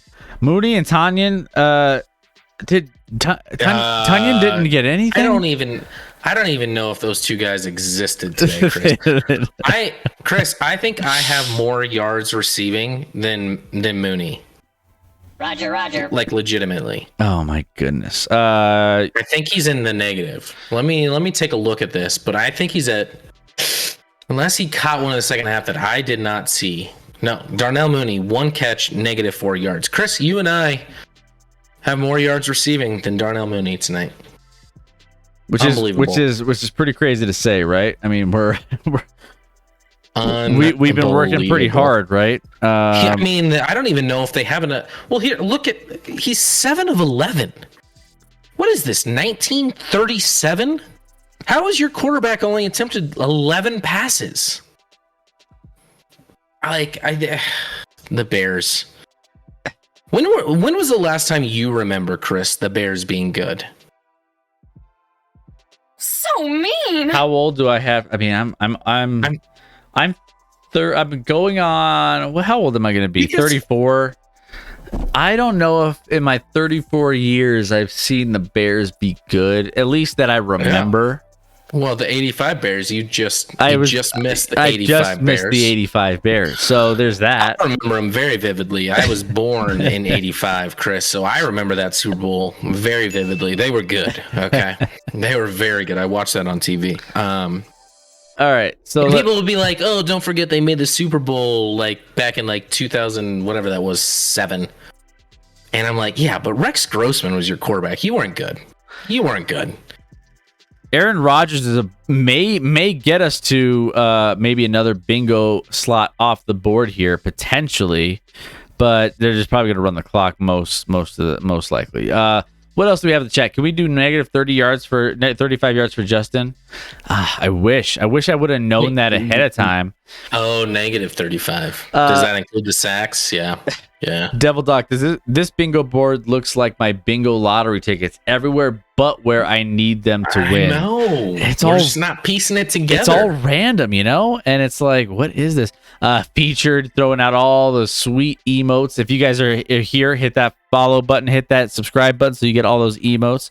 Another handoff here for the Packers. We'll pick up that first down. And that's it. And that should do it. Let's see. She wrote. I was hoping for that missed field goal extra point, but that is it. And then they show we get to see the Aaron Rodgers, fake Aaron Rodgers in Munich, Germany. By the way, he lives in Munich. There you go. So, and it looks like a slightly different place than where Aaron lives, perhaps size wise. I don't know. Looked like let's just say maybe a 1-bedroom apartment or something. I don't know. All right, so as this game concludes, we are going to go into the recap and final thoughts of this game. 23-2 regular season record against. Bears. It's are just automatic. It's automatic. It's just right where it needs to be. I'm back to 4-4 in my picks of the week, Chris. Moved up the charts. Yes, we are getting a little bit more evened up on our picks. G girl, it's only 2 hours and 45 minutes ish. Good evening, Broncos. How are we doing? What else do we have in the chat? Endgame. No more bings. No more bingos. But I'm not that under hitting because we had 6 points in the second half. We have a redemption too, by the way. Do not say anything at all. So say something negative about Josh Allen. You want to go first? Negative about. If I had to pinpoint one negative thing, everyone's going to jump on like accuracy, but like, I don't know if that's so much. I mean, there are times where it can get a little out there, but for the most part, it's pretty good. Josh Allen, I'm not saying he did it last year in the playoffs because he didn't, but Josh Allen's known for making one really, really idiotic, stupid, boneheaded decision where he takes like a 15-20 yard sack or he fumbles in like a weird situation. Now, I'm not saying he didn't do it last year in the playoffs, but in prior years, I have to go back to like prior years before last year, Chris, that was kind of his MO. He's probably beyond that. I mean, that's hard. I literally don't know what to say. Plus, Moon gifted us 10 subs. I don't want to throw some hate on that. I mean, I'm grasping at straws here as well because there's a lot that he does well. But if there's something that maybe comes to mind, I think, and this isn't even a him thing, it's a coaching thing. I was gonna say, like, they rely too much on one person to put it all together. So here's my thing. Maybe I use that, like, when you put so much on one guy to make it happen, there's a lot of pressure there, and I don't know how he can handle that pressure. I mean, obviously he's been winning games, so I get that, but I don't know how well he handles that pressure, knowing that he's the only guy that can get them over the hump. Like, everything, all their eggs are in one basket with one guy. They go as fast as he goes. No, their roster's really damn good. No, but I mean, they only go as far as he takes them, right? I mean, did you see though that apparently Gabe Davis, their number 2 wideout, like rolled his ankle like yesterday, like in a non-practice injury. I don't even know. He rolled his ankle yesterday, so he may not go tomorrow. That's not Josh Allen related, but just related to that game. Clout, what did I say, Clout? Listen, he's like, oh, it went to an ad just as Scotty was about to get to his point. No, I never actually reach my point, usually. I just keep talking, and there's no point, typically. But I did say, like, he sometimes has, like, one moment where he just makes a very boneheaded decision. It's not even always a pick. It's more so like a bad sack or like a bad fumble on a strip sack or something like that, where he's trying to make a play, but he's like 20 yards behind the line of scrimmage, and it ends up really poorly for him. All right, I'm back. Okay, I'm back. Everyone's back. All right. Hey, you know what? Obviously, too, if you guys hit, I believe if you're subscribers as well with your free Twitch Prime sub, you are able to get out of all those ads and you don't have to miss it. So there's another benefit to that as well. But thank you guys for all throwing out your thoughts there. Moon Princess. So mean. What do we got? Don't say anything about Scotty's beard. What? Say something mean about Scotty's beard. Oh, this is impossible. This is an impossible kind of throwing that out there, Cloud. Low blow on this one. You guys are making it difficult. Wait, low blow. It's a beautiful beard. It's Chris. No. I'm just saying, like, I don't want to be saying something negative about something so nice. No, go ahead, Chris. Go ahead. Why don't you kick us off here? I think if I have to say something, I just think like, I think. Just the little things, just trimming up the lips, man. I think that's the only thing. Once you get it's coming over. I literally did that this morning, Chris. I mean, I did it this morning. It's hard for me. No, it's hard for me to tell. Like from this, it's hard for me to tell on here, but it shows up. I will say it shows up different on camera. I don't think it looks like this in person. Hey, because Cameron's right. Every time I look at it, thank you, by the way. Moon, thank you for 3 more gifted. Tier 1 gifted given to Devil Doc. Thank you so much. That 50 subs gifted out. Moon, thank you so much for the love. Appreciate that. By the way, Dr. J said hello and hope you two are doing well. Cosmic Kitty, can you let her know that we've been trying to get a hold of her just to give her some love? Obviously, she's going through, or she has been going through a tough time. So there's not really a great way for us to get in touch, and we wanted to do something and we haven't really been able to, and we feel kind of like, it's been tough because we want to be able to help out where we can. So Cosmic, if you get a hold of Dr. J, tell her we miss her here in the chat. Action Lab Rats miss her as well, and we all wish her the best, and we can't wait to have her back. So thank you for being here and being a part of everything we got going on here. 100%.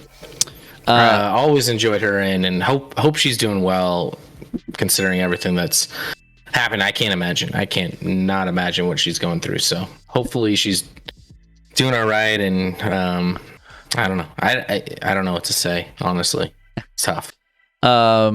Love you guys. Someone had to step in for Football Wife, says Moon. Thank you so much, Moon, for all the support. We love you. We thank you for everything that you're doing. How about this? How much for you to do to keep the beard for KU basketball? That's like 100 subs and like tonight, guys. I mean, the wife, the having our wives do the stream was only 30.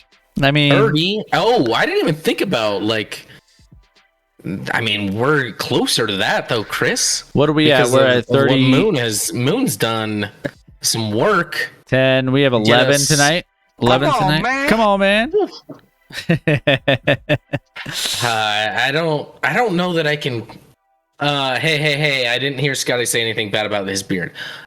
So what I will say about my beard, and it kind of shows up more on stream. It does look so, Chris. My mustache grows in and it gets super long, like right here, and it gets whiskery, where it's like it's like tiered. It's out further than like what grows right here, which is less, And so it just looks like I have a mustache and then this kind of like beard going off of it. And it's awful, Chris. It looks like I have whiskers. I even, like I'm trying to contain it, but it's still on camera. On camera, I agree. I look like I'm about to head into battle in the Civil War or something. Chris. You look like you got the Vikings, like you know those Viking movies or the shows. I know there's a few of them out there. I was watching Last Kingdom on Netflix. It's a pretty good one, but they got the beards coming in. Then they do eventually I'll be able to braid it, bring it down. I think that would be fantastic. Is it? I'll even zoom in for you guys. Does it look better? No, if we get closer, does it look looks worse? It looks fine. It looks fine. It looks good. Oh boy. Super close to the camera there. I apologize, guys. This is obviously an adult show at this point. We need to hide your kids from that. Maybe we need that. G-Girl says that Manscaped, the sponsorship there, where we can get a little bit of maybe some sponsorship dollars there. I also Manscaped today, so I don't know. See, adult show. Sorry. 50 subs everyone. 50 subs by November 7th, 2022 says. No. 50 subs. No. What? We get over 50 subs in a month in general usually. I mean, ooh, the debate, the battle's going back and forth for the perfect emote. Says I need 4 points only for the perfect emote. Clout, sorry, we got his ADHD going and distracted him from the point. Says Moon. What else do we have? Was there a point? No, not What was the anymore. point? Not anymore. So there you go. What else do we have? Okay, fine. 100, Scotty, says Devil Talk. By November 7th, no. Still no deal. November 7th is only what? 7 more days, 8 more days after, so it's only an additional week, realistically. No, he's saying if by November 7th we have 100 more subs, then I would have to keep this through KU basketball season. Well, all right. We are at, what are we at? 133. So we've had, and that's active. So that means that's active. A month. Let's just say, I mean 200 is a big number for us. 250 Moon puts out there. 250 by November 7th. What am I doing? I don't want this forever, Chris. Can we do something else? I could sing another song. Do you guys want me to sing? He's like, I'll do anything. I'll eat hot sauce. That's a fleeting moment. I will sing on stream whatever song you want. Devil Dog, it's for KU though. I didn't have this beard when they won the Natty. Look at this dude.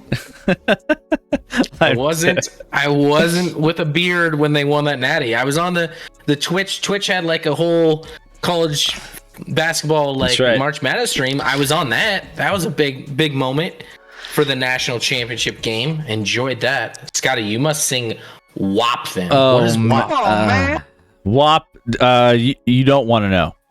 You don't want to know what WAP is. I don't know what WAP is. It's a, I believe, it's not appropriate. It's not TOS. Go ahead, listen to it, listen to the lyrics, and Google the lyrics after the show. You'll understand. Like, take my offer over WAP. Roger. What's TOS? Oh yeah, no, it's Cardi not. B and Megan Thee Stallion. Yeah, it's what it stands for and what Didn't Megan Thee Stallion have like a McDonald's meal? That's how I know who she is. I think she had like one of those McDonald's meal deals. That's redeem favorite Action Lab memory here, Clout. The time when I redeemed share your favorite Action Lab moment while you were talking about Scotty singing again and was left with 20 points. Oh, just burning those points, man. Casually, FYI, it was a joke. Hey, tighten up, says Extendo Toenail. Extendo Toenail. Love it. Hey, Extendo, where are you from and who's your team? Like to get to know you a little bit. I think his team is the Titans, Chris. Well, I'm gonna piece that together for you. Maybe he has money on it. I don't know. Like, tighten up, but I'm a Jaguars fan. Hit that follow button, guys, if you haven't already. We are getting into all of our recaps for the week. So welcome in. For all you guys who are new, my name is Chris. This is Scott. We are your premier sports entertainment platform and show for Twitch when it comes to sports and entertainment. So it's like talking sports with your friends and family inside your living room, except we are all over the world. It's Cosmic Kitty, Civil War General Scotty A. Smith. Yeah, he's looking good. Maybe I just go with like a handlebar mustache for even like more subs, Chris. Moon Princess. Even more. Just a reference. The song starts with "There's some whores in the house." If you need any indication of where WAP goes, we love to talk about strip clubs on this stream, and we're going to probably discuss it tonight. We will discuss that tonight. But what we're going to do here is recap earlier action of today's games. So starting off, Thursday night game, which happened to be Kansas City and the Los Angeles Chargers. I got it right this time. I was like, Oakland.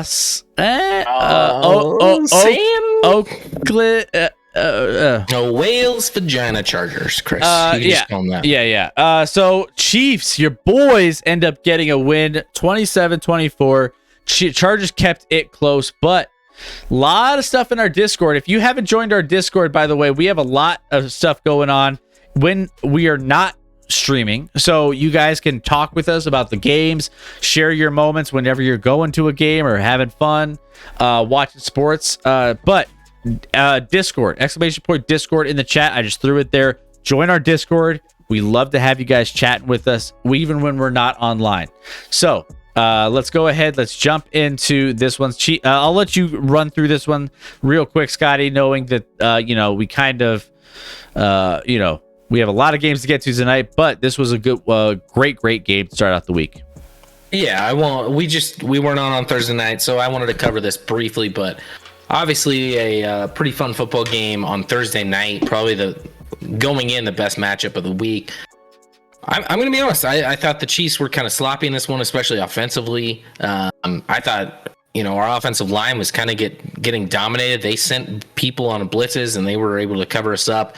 What I will say is the two Patrick Mahomes touchdown passes he had in this game, those two plays, go back and look at, no one else on earth makes those plays.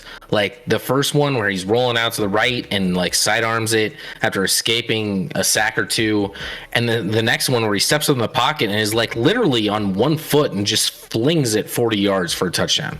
Obviously, biggest play of the game was 7th round pick Jalen Watson getting the interception at the goal line from Justin Herbert, taking it back for a touchdown. That was clearly the turning point in this one. And the Chargers kind of chargered in that moment. That was what the Chargers tend to do. Listen, the Chargers are going to be a beast. I think they're a top 5 team in this league. I really do. But they, I think Chairman even said in our chat, like, great teams find a way to win when they're not playing at their best. And I don't think KC played their best on Thursday night, but they still got it done against an elite football team, I think, in this league. So I'll take the W. Let's chalk up some of those mistakes. It was, Mahomes was certainly lucky to not have any interceptions in this game. Mahomes himself, Chris. Funny enough, I went off on PFF the other night after the game in Mahomes' press conference. He said, I think PFF is going to grade me pretty poorly for this game. So he pays attention to everything. It wasn't beautiful. It wasn't pretty, but the Chiefs get a win, move to 2-0, get a division win against the Chargers, and a division that we thought was going to be really good. Are we sure it's going to be as good as we thought, Chris? We'll see. Real quick, you said Chargers are going to Charger. Like, weird things happen to the Chargers where they just happen to choke away games. One of those happened on that pick 6 in the red zone. Justin Herbert's pick six was the only one this century to occur in the red zone in the fourth quarter of a tie game.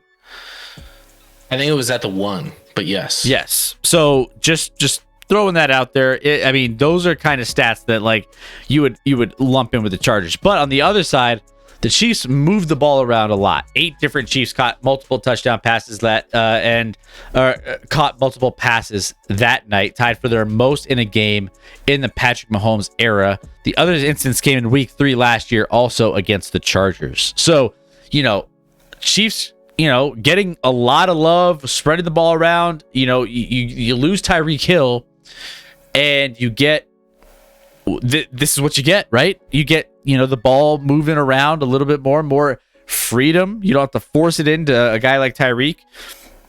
So, hey, it ended up working out. Real quick, let's get to the chat.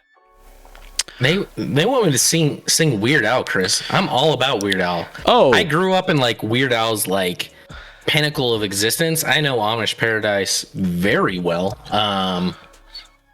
White Nerdy is apparently why I know it. Oh, that's another song by him. White Nerdy. At one point, I had Albuquerque, that long one. I had that one memorized.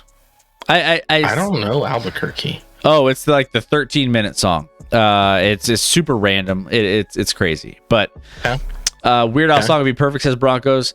Hackett said he would have booed himself also. Wilson told him in the locker room, man, hey, celebrate your win. Which is a loser talk. Hackett got a game ball today, Chris. It was adorable. We're going to get to the Broncos game here in a little bit. Yeah. G-Girl, I think Scott is going for the... Cosmic Kitty said... George Clooney with a beard. So just to be clear, in the same show, Cosmic Kitty has said, I'm Mike McCarthy and George Clooney. And I don't know what to think, Chris. I'm very confused. I mean, one's very handsome and the hottest man alive, and then the other one, George Clooney. Give me the Clooney. Right? You'll take Clooney. But Mike McCarthy, let's stay away from. And now I'm gonna stay away from. Russ keeps inviting me because we're neighbors to his buffets, Chris, and I keep eating, and I eat, and I eat, and I eat. Just till you can't anymore. Well, Russ and I have like eating competitions. He wins, but we got the moving on to the Cardinals and the Raiders. Now the Cardinals, we thought Kyler Murray was probably having a lot of fun with Double XP Weekend and the new release of whatever was going on with Call of Duty, because they started out this game slow. And by slow I mean they were down at halftime, getting shut out 20-0. I believe 20-0 and a half, until they finally woke up and ended up winning this game 29-23 over the Raiders. Raiders melted this one away as well, but maybe that, I don't know, maybe that's due to a lot of reasons. I mean, McDaniels is coming in. He hasn't had raving reviews in the Raiders organization quite yet. He's still trying to get his feet under him. But the Cardinals storm back in this one. Cosmic Kitty, the Raiders are embarrassing.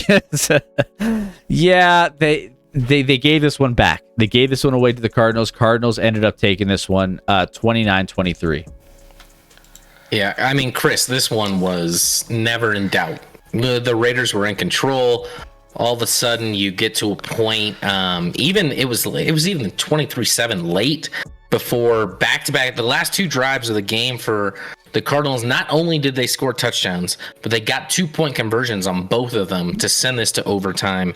They had a fourth down and goal they didn't score on, but there was a penalty on that gave them a fresh set of downs, and then they still needed it. I think Kyler Murray ran it in on 4th down to get them to the point where then they took the 2-point conversion to tie it up right at the last second of the game. But then you get to overtime, Chris, and the Cardinals get into plus territory, but then they turn it over in downs. All of a sudden, the Raiders get the ball. They move it down. They're literally at, where are they at? They're at the Arizona 39 when this disaster happens, okay? And I want to showcase the 3 straight plays. I was watching this at the end. Literally, so to get down to the 39, they had a great pass over the middle. Dude fumbles. Forget who it was. I think it might have been. I think it was Hunter Renfrow. I think Hunter Renfrow gets a pass for 11 yards. I'm looking at it now. He fumbles, but it's recovered by Foster Moreau. All is good. First and 10 at the Arizona 39. On first down, Derek Carr drops back, throws what should have been should have turned it over on the fumble. Then should have been a pick on the next play. The very next play, they're trying to give the game away, Chris. And the Arizona Cardinal guy basically has it in his hands. When it falls to the ground, it pops out, incomplete pass. So I was like, oh my gosh, the Raiders are destined to win this game even still because they're getting all these breaks. And no, the very next play, Chris, Hunter Renfrow again gets a pass in the flat, trying to make 3 yards, and gets hit and pops out and picked up and taken back for a touchdown. Now, what I will say, Chris, also interesting about this is Byron Murphy, the guy who took it back, corner from Washington, he almost, if you look at this on replay, he almost dropped the ball before crossing the line. I'm not even sure he didn't. I'm not sure he didn't. And there was no one around him. When will players learn? Just let go of the ball when you reach the back of the end zone. Literally hit the back end line and then drop the football. Keep running. Because he almost, you could have argued that he let go of it before crossing the line. Wild game, wild turn of events. I'm laughing at the Raiders. What a historic choke job by the Raiders, who I know there's at least one NFL Network expert with the last name Carr that picked them to win the division, Chris, and now they're the only 0-2 team in the division. The Cardinals and the Dolphins today each faced 20-point deficits at halftime and came back to win. It's the first time in NFL history that multiple teams have overcome a 20-point halftime deficit on the same day. So Miami, we'll talk about that one here soon, but Kyler Murray was able to get them back into shape here. I still don't know if I love the Cardinals at all with how they've been playing their games, with how they've been going about their business. The Cardinals worry me, and I mean, we didn't have high expectations for them in the first place, but man, they like to make it tough on themselves. That's for damn sure. In the chat, how about Murray's 21-second play? LOL, says Devil Doc. Is that a good thing? Is it a good thing? Is that the one where he was scrambling around and running and then all over the field, and then he ended up, ridiculous? Was that on a 2-point? Was that, what was that? That was on an extra. Yeah. Was that a 2-point conversion? I want to say it was something crazy. One of the crazy turnarounds I've seen, I was thinking, are the Cardinals really this bad in the third quarter? Squad, it was very close to the goal line drop. I still think he's a horrible quarterback, honestly, says G Girl. I'm not high on Kyler. You know that, G Girl. Yep, and untimed down, says L. Did all cover the Falcons game yet? No, not yet. We're still getting to the Falcons. We're just getting rolling here. Only covered 2 games? 2 games so far. We're still rolling through. A little bit of luck and bad coverage can go a long way, says G Girl. So Raiders drop to 0-2. Cardinals end up picking up a game after getting blown out week 1, blown out for the first half of this game. They end up coming out to a 1-1 record, leaving week 2. So hey, shocking finish. Cardinals don't feel you got a long way to go. Let's just put it there. And the Raiders, I think, are kind of what we. They're not good enough to be dropping games like this. They had no business losing this game. Raiders were the better team, and still couldn't figure out a way to win it. So crazy. All right, Rams, Falcons. Falcons keeping things close. The Falcons can put up points. Let's just put it that way. They've been able to keep things fairly close week 1 and week 2 against the LA Rams. So LA Rams end up coming out with the victory here, 31-27, after they had a rough start to the season against the Buffalo Bills. But I mean, Falcons are an interesting dynamic team, realistically.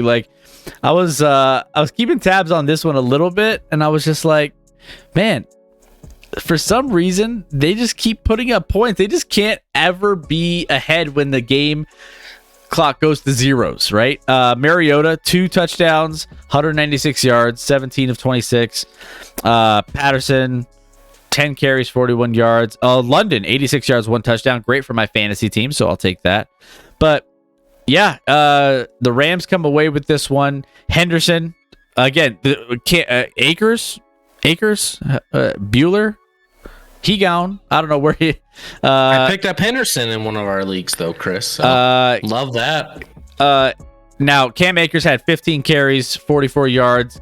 Darrell Henderson had 10 carries for 47 yards and a touchdown. So, Cam Akers, what people were expecting out of him, isn't exactly panning out to what they wanted from him from a fantasy perspective. But Cooper Kupp, 108 yards, 2 touchdowns. He's doing it again this year. He is freaking nasty what he does. So Rams take the win.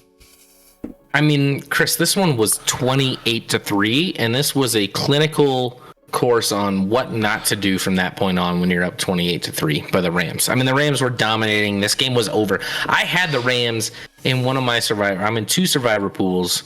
I had them in one of them, and I'm like, oh, coasting, gonna feel good. Yeah, because I'm alive in both, because I'm great at survivor pools, Chris. I'm actually usually terrible. But then the Rams proceed to throw an interception, touchdown on a 20-yard drive from the Falcons after that. Then the Rams do tack on a field goal to make it 31-10. And then you have a touchdown, a long drive from the Falcons, a block punt touchdown. All of a sudden puts it to 31-25, Chris. You can't do that if you're the Rams. You're up 2 touchdowns. You cannot afford to. The only thing you can't do is have a block punt like that. They have a block punt touchdown.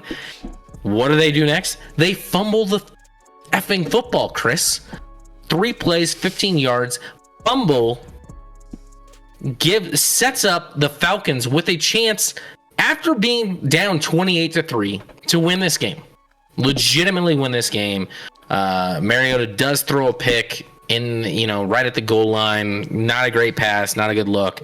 And then the Rams purposely had a safety at the end of the game to make it 31-27. So Rams hang on. Rams. I mean, we legitimately, Chris, could have had a situation where the 2 teams that played in the Super Bowl last year started out 0-2, both of them. It's wild. The Rams almost blew this game, and they had no business doing it. They were absolutely dominating the Falcons left and right, and then they just made mistake after mistake. But nonetheless, it ended up kind of being a competitive, close football game. But Rams get the W here, and the Falcons go to 0-2, which I think is good for them in the long run. What else? Let's see. Chairman, one of those weeks when everything just comes together. Funny thing is, I left some points on the bench. Sucks, man. Sucks. I mean, no, he's saying everything came together. So he had a great week. Got it. Yeah. So let's, so you were fine even though you had points on the bench. My team with my Lions are doing great. I also have Waddle in that league. So random question, but if there is a pick and a wide receiver gets a sack, do they get fantasy points? Well, how would a wide receiver get a sack on a pick? You cannot. I mean, that's impossible. I'm trying to think about. You can't sack on an interception. There's no such thing as a sack on an interception. You mean if they pick it off and then the runner goes for minus yards? It's not considered a sack. Yeah, I don't know. That would be a random thing that would probably not happen ever. But yeah, I don't know how that would that would work. Next up, so we have G Girls Giants 2-0 on the season, handing the Panthers an 0-2 start to their season. Now this one, I mean, the Giants are doing something they haven't done in more than 5 years. They're finding ways to win somehow. So Graham Gano kicked a 56-yard field goal with 3:34 left. Giants, getting booed. Try to ignore that, getting booed off the field at halftime. But New York improved to 2-0, first time since 2016, and sent the Panthers to their 9th straight loss. This one, the Giants played well, man. And then the Carolina Panthers, who we thought, would probably be a little bit better at this point, have choked away a couple games. Daniel Jones didn't look great. 176 yards, 1 touchdown. Baker Mayfield, 145 yards, 1 touchdown. This is the battle of the mediocrity. Battle of mediocrity when it comes to the quarterbacks.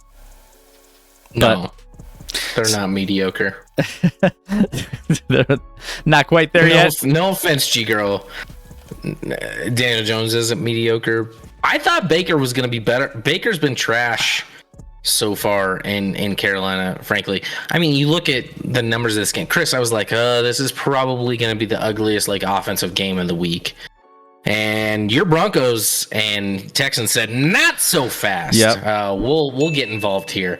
But this one, you said the Giants played good. I guess defensively they played pretty well. It was it was just ugly. Offensively, there were a lot of sacks. I mean, Barkley had 21 carries for 72 yards. That's not prolific. McCaffrey did have one long breakout run that gave him 102 yards on the ground. But neither passing game could get anything going. But credit the Giants. You did make a good point. Typically they lose games like this. They lose the close battles. They're finding ways to win so far this year, getting to 2-0. So I'll credit them for that. Am I no offense, G-Girl, am I sold on the Giants moving forward after watching this game? I am not. I'm not. But can they make a run? Barkley's great. And then G-Girl, did you hear? I heard a rumor what's his name? Galladay's locker was cleared out after the game, and he was nowhere to be found. Is that true? Is that true, G-Girl? Oof. It's trouble in paradise. Yeah, no, good for the Giants. I thought the Panthers were going to be a little better than this. I thought they get an uptick with Baker. I was wrong. And the Panthers are trash. Losing 2 close games, but losing nonetheless. You can't do it against. I think Washington week 1 and New York week 2. Yep. Not a good sign moving forward. Well, in the Panthers' first 2 games this season, right? Week 1, they lost via go-ahead 58-yard field goal. Week 2, lost via go-ahead 56-yard field goal. Carolina is the first team to allow go-ahead 55-plus yard field goals in the fourth quarter or overtime in consecutive games. I mean, that is what? Just giving up. Yeah, I mean, Gano had a great day. Gano was probably the best player on the field today. I don't know how often you say that about a kicker, but Gano was probably the best player. He did his job better than anyone else on that football field today. Gano was great. Also, a really positive note out of this game is the fact that we still have Saquon and Christian McCaffrey still healthy. So we'll take that. There we go. I literally have those 2 guys on one of my teams. Those are my starting running backs right there. I mean, that's pretty good. I'll take that every single day. So, hey, they're still healthy. She's talking about open tryouts at why do they hate Kadarius Toney? What about Toney? And maybe he's hateable. Maybe I'm just missing something. But run some designed plays where you just get him the ball immediately and let Toney make something happen because he's electric. I have no idea. He's so talented. In the end, the Giants are 2-0, says Cosmic. Yeah. Absolutely. That's all that matters. All that matters, and they can still improve with Daniel Jones. Here's another one that was shocking. Head scratcher here in Dallas and Cincinnati. Now, Dallas obviously losing Dak Prescott got messed up with his hand, right? So he is not going to be available for a while. Now, we were early in the week figuring out, is Jerry Jones going to reach out, grab somebody? He's going to pick somebody up. He's going to trade somebody. He's going to try to, and they're going to figure out a way because they're going to get blown out by the Bengals, and the mothership that is Jerry Jones is going to be like, you know what? We can't have this. Let's make some moves. Well, they didn't make a move this initial week, but they ended up winning this game. Somehow, some way, any given Sunday, the Cowboys beat the Bengals, your AFC championship champion from last year, right? So Micah Parsons was a big part of that. 4 sacks in this one. 4 sacks this season, I should say, is tied for the second most by a Cowboy through 2 games since sacks became official in 1982. Charles Haley holds the record with 5.5 sacks in 1994. So, I mean, they're doing it with a little bit of defense, right? Micah Parsons, we've already been high on Micah Parsons, and then some. He's going to be probably in the running, if not the winner, runaway for Defensive Player of the Year. And so... Well, it's week 2, but it's week I like 2. It was my pick. It's fitting. And they were able to hold the Bengals to 17 points. Bengals struggled to just figure out what they were trying to put together on the field. But this was this the biggest shock of the week? I mean, Joe Burrow, 24 for 36, 199 yards, 1 touchdown. Cooper Rush, 235, 1 touchdown. Mixon didn't carry the ball more than 57 yards on 19 carries. And then not much on the running game for Dallas either. Higgins for the Bengals got 71 yards, 1 touchdown. This is just a weird one. If you were to tell me a team led by Cooper Rush and a team that CeeDee Lamb only got 75 yards in this one, no touchdowns, I would have been like, man, there's no way. Like, if Noah Brown is your leading receiver, it's not a good sign for Dallas. Well, they won this game. Crazy. Yeah, I mean, Cooper Rush, 19 of 31, as you mentioned, 235. Pretty good numbers. I'm going to say this shockingly because I didn't see this coming. They put a good game plan together. It was quick reads. It's get the ball out quick. It wasn't anything crazy. Don't ask Cooper Rush to be anything other than what he is, and just one read, get the ball out, get it in someone's hands, see what happens. Yep. It's not, obviously they put up 20 points. They weren't just annihilating the scoreboard. The story here is the offensive line and Joe Burrow, and what's happening there in Cincinnati is just, you said 24 36, 199 yards. Those stats are bad on itself, but he was sacked 6 times, Chris, for a 34-yard loss and 6 sacks. So when you combine those, you're at 42 attempts for literally 165 yards.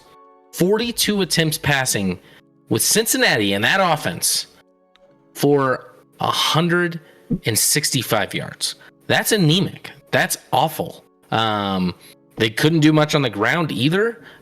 Mixon, 19 carries, 57 yards. Good night, casualty average, by the way. Or no, not casualty. Clout. Good night, Clout. Have a great night. Thanks for joining us. We will see you back on Wednesday. Back here on Wednesday. Join us again to preview week 3.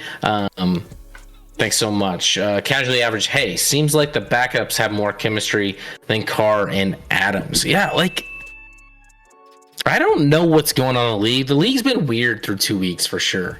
I did not see this one coming. Chris, I had one of my bets of the week, had the Bengals in a teaser. They just had to win by more than 1.5 points, and I was like, done. And obviously, the Cowboys are like my NFC squad. Didn't see this coming. But the Cowboys defense has balled out. I mean, they've given up, I believe, 2 touchdowns in 2 games. Last week against the Tampa Bay Bucks, and then today against the Bengals. So the defense is balling out. The offense with Cooper Rush is going to be, not going to be dynamic, but like can maybe move the ball at times and get some points for you where maybe the Cowboys can be more competitive than I thought and get Dak back. And then all of a sudden in an NFC that no one looks good, Chris. Who looks good in the NFC? Tell me a team that just looks dominant in the NFC, and I'll call you a liar. Well, you have the Giants 2-0. You have, Minnesota. Minnesota is played tomorrow against the Eagles. I think that's going to be a fascinating game. So we'll see between those two teams. But other than that, Tampa Bay looked really awful, and we'll get into that one. I mean, the whole NFC West is 1-1. I mean, there's a lot of going on across the board. But yeah, you're right. Yeah, the Bucks are 2-0, but it's very fake. I can't wait to talk about that one, Chris. Yeah. So we'll get into the Bucks and Saints. I have a lot of thoughts on that one as well. Let's ride right now. Let's Chris. ride. Let's go. We got Russell Wilson. It's my quarterback. We have Russ, who was cooking today, Scotty. And by cooking, I mean he was like, frying cooking something. a pile of shit. Oh man, it was a mess today in Denver here. I actually was at the game and it did not look pretty. Let's just say, at least the people in my section. Bruh, look at this dude. Look at this dude. I don't know if we're talking about the neck or if we're talking about Russ. I don't know. Maybe it's the neck. The neck is still undefeated here, but I can't defeat that neck. Can't defeat that neck. Denver had me sweating a survivor pool today. So I thought the Broncos would come out this week, and I thought they would change up their game plan. I thought they would come out and be very aggressive, moving the ball, throwing the ball, and this was just a result of what took place in week 1 against Seattle, where they were very conservative. They ran the ball a ton. They didn't trust Russ to throw the ball. Watching this game was torture at times. So we did not do well in the red zone. I tweeted this, or I didn't tweet. I threw it in our Discord. We are probably the worst red zone within the 5-yard line offense in the league. We have to be, because in 4 trips between Seattle and today, we have come across we've come across and come through with 6 total points in the red zone in 2 weeks within the 5-yard line. We haven't even scored a touchdown when we're within the 5-yard line. There's a problem with that. When Russ is your quarterback, you brought a guy in who is making the money that he's making. He's your savior. He's your franchise quarterback, and he can't even punch it in when it comes to within the 5-yard line. It blows my mind. The Broncos, you mentioned this a lot of times, Scotty, and I'm seeing it firsthand. I didn't watch a lot of Seattle games. I didn't take the time to watch Russ in Seattle. The amount of times that are thrown, the balls that are thrown to the sidelines instead of over the middle or anywhere else in the field is mind-boggling to me. It's short and out, quick balls to the flats, wherever, short. What happened to the Russ that can stretch the field? What happened to the guy that they brought in that can throw the ball, 30, 40 plus yards? We haven't seen that yet. When is that going to happen? Is that part of, us not being able to come in and get any preseason work in? Maybe that's part of it. Maybe it's getting, on the same page. Maybe. If you were to just take this graphic off, you would probably think the Broncos lost this game. They didn't. They won this game 16-9, but this game was not pretty for Denver. It was close. It was just not a game that you could be proud of as a Broncos fan, or not excited. The fans in my section were not super thrilled about what happened throughout the course of this game. So this was a tough one, Scotty. I wasn't particularly blown away by anything that I saw in this one, but we got the win, and this doesn't give me any fun thoughts about moving forward in not only our division but the AFC. Yeah. Chris, I thought Denver would probably roll today. I mean, we watched the Texans tie the Colts. I'm like, maybe the Texans are defense, but the numbers state the Colts really dominated that game. And then the Colts go out and lose 24-0 against the Jags. And I'm like, oh, Denver's just going to annihilate the Texans. Like, the Texans aren't any good at all. And I still don't think they're any good at all. However, Russell Wilson, 14 of 31? 14 of 31 passing. Along with 3 sacks taken in the game. it was just anemic, Chris. And then on top of your quarterback play, which is not looking that great to me right now, you have your coaching staff. Like, let me run through, I don't know if you remember this, but it was 9-6. Actually, the Texans were leading 9-6. Third quarter. Early on in the fourth. No, early on in the fourth. Oh, okay. Yeah. Before they scored their... Okay, yeah. And the Broncos have a 3rd and 1 in, like, you know, field goal range. Long distance field goal, but field goal range. They run some weird play where they handed it off on like an end around to their tight end, which, surprise, lost like 3 yards. So it was 4th and 4. They're back and forth. The coaching staff's like, oh, we'll go for it. Oh, we'll do this. Last second they choose, no, we're going to kick a field goal. Well, they get the field goal crew on. They get a delay of game just before it was snapped. By the way, the kicker drills it. McManus drills it easily from 54 in Denver, right? Denver's different, right? Denver, you can kick from further. Obviously, we're at altitude. Drills it from 54. So instead, you have a delay of game penalty, moves them back 5 yards, and then they punt. Like, all of this is just an unmitigated, like, that series of like 3 decisions right there just shows you, like, literally, Chris, I heard, was this true? Like, literally, the Bronco fans were counting down the play clock to help the Broncos offense to make sure they didn't get delay of games.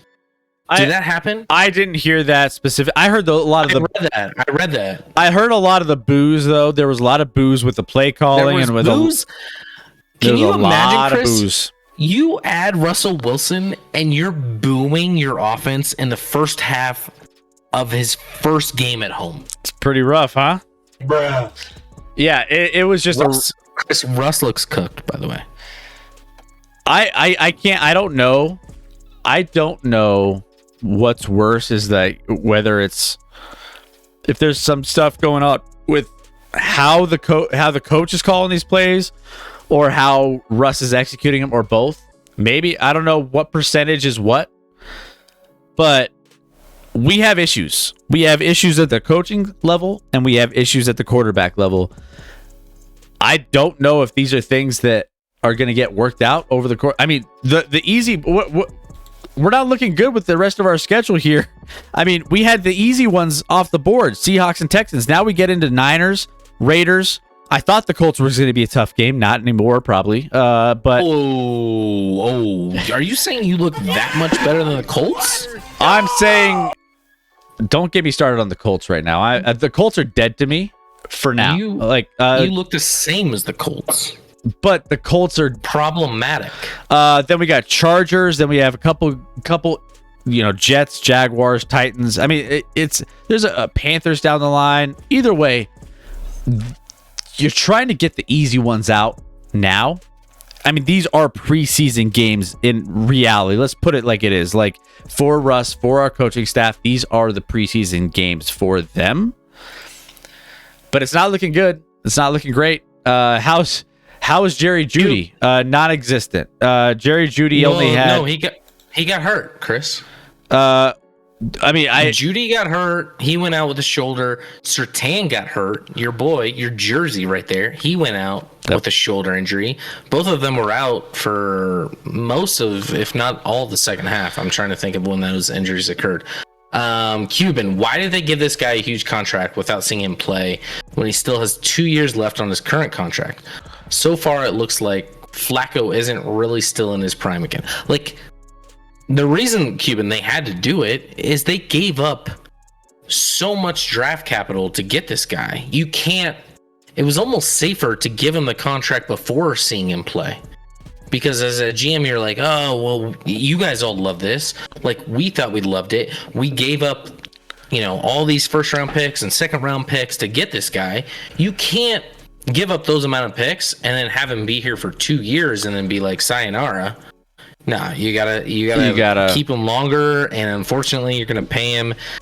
And it's weird because he's only he's not that old, but he looks Like, Chris, there was several years ago, I thought Russ Wilson was the best deep ball thrower in the game. And I just don't see that now. I don't see that same. There's no deep throws. There's nothing. I mean, the only throws that I saw today that were, I mean, up the middle of the field or up to the, you had maybe a couple to Cortland Sutton. Cortland had a couple nice catches at various parts of the game. I think his longest was 35 yards. So, I mean, but still, I mean, that was it. That was the extent of it. And it was just not anything dynamic that you can get excited about, especially when you're struggling in the first half, tied 6-6 going into halftime against a Houston Texans team that shouldn't be as good as you guys, as good as the Broncos are. Like, it's just bad. The Texans are a bottom 5 team in the NFL without question. So there is a lot. Do I think the Broncos will, I mean, do I think that they will get better as the season goes on? Yes, but this season is. Chris, do you think they finished with a winning record? Like a 9-8 record? I think that's probably what we're looking at. That's probably what we're looking at is the end, like 9, maybe around that range. I think. Oh, I think they're closer to losing. I think they're more like 8, 9, 7, and 10 from what I've seen so far. My issues are the coaching staff calling plays, and then also, is Russ really done? Like, is he really cooked? Is he done? And I'm not saying he's done yet. I mean, he can still move the ball around. I think this is part of it, right? We talked about this before the season started. You need to get used to a new system. You need to get used to a new coaching staff. You need to get used to with a new quarterback and all your receivers and everything else. It takes time, and you didn't get that time in the preseason. So they're doing that now. But whose fault is that? That's the coaching staff's fault. So that's what I'm talking about. That's where things get.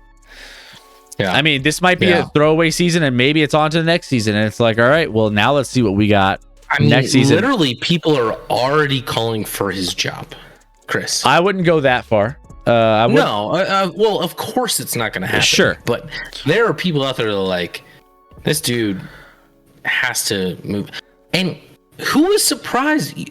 Like, I kind of like your GM. I like your GM. He's good. But to hire a first-time head coach with a first-time offensive coordinator, first-time defensive coordinator is idiotic. And it shows up. You can't even get plays in. You have more delay of games this season than you did all of last season already, Chris. All of last season, which people complained about Fangio. But you look more unorganized now. You look lost out there. The team looks lost without direction. But I will give him credit. Came back. Got a win. Yep. Needed to get a win. It doesn't matter how many you win by or what you look like. If they would have won by 40 today, it would have been the same. So they move forward. Who do they got next week, Chris? I don't know. Who Denver has. Next week? Denver's got San Fran. San Fran. Yeah. Oh. It's our fucking Sunday night game. Yeah, Sunday night. Let's go. Another shitty Sunday night game. No, because the Broncos are going to tear them up. You should be actually upset that Trey Lance got hurt. I think San Fran right now is better with Jimmy G. For I think sure. so too. You should be upset about that. You mean Trey Lance, Mr. Party Animals, Trey Lance? We'll get to that in a minute. Cosmic, plenty of football. Plenty of football. I'm not there's a long season ahead of us. More time, Chris. He still got it. Take it from a Seattle fan, says STG. Cuban. Oh, got some biddies rolling in. Pretty sad when newscasts are saying Vance needs to be back. No one's asking for Vance. We don't need Vance either. There's just a lot of issues. How many bad coaching hires are you guys going to go through? Why is Davis Mills not photoshopped in a giraffe or ostrich as a giraffe or ostrich? It's just. He should be. He should be in a children's book. I'll piece that together, McDuggets. I can do that. Okay. Now we got our favorite. Woo! Oh my goodness. A team that, Scotty, remind me which team had a lot of hype coming into the season and is all of a sudden finding themselves with a tie and a loss with the Texans, a tie with the Texans and a loss with the Jags, getting shut out by the Jags. The Indianapolis Colts are... I can't explain the Indianapolis Colts. The Colts have been shut out 24-0 against the Jaguars. This is the third time since 1994 that the Colts have been shut out in a football game, all three of which have come at the hands of the Jaguars. Week 7 in 2017, Week 13 in 2018, and today. Matt Ryan was supposed to be the savior here. 195 yards and 3 interceptions on 16 for 30 with the Jaguars. I don't know if it's the Jaguars has the best defense on the planet or Matt Ryan is exactly who I've always thought he is. And that's a guy that I can't trust. I thought when Matt Ryan came to the Indianapolis Colts, everything was going to be better. He was going to, be behind a nice line. He was going to have all of his all the time in the world to find all of his receivers. And he throws more picks to the other team than he does touchdowns. 3 interceptions, 0 touchdowns. Jonathan Taylor was 54 yards rushing, but receiving. Doolin, 5 receptions, 79 yards. And that was pretty much it. Everyone else, goose eggs across the board. They were without Pittman and Pierce, like debatably their top 2 wideouts. But yes, I'll dive in here, Chris. I just don't understand. I'm in disbelief here. Trevor Lawrence on the other side, real quick, 235, 2 touchdowns. Robinson had a big game, one of which is 37 yard run, 64 yards on the day, 1 touchdown, and receiving wise, Christian Kirk 78 yards on 6 targets.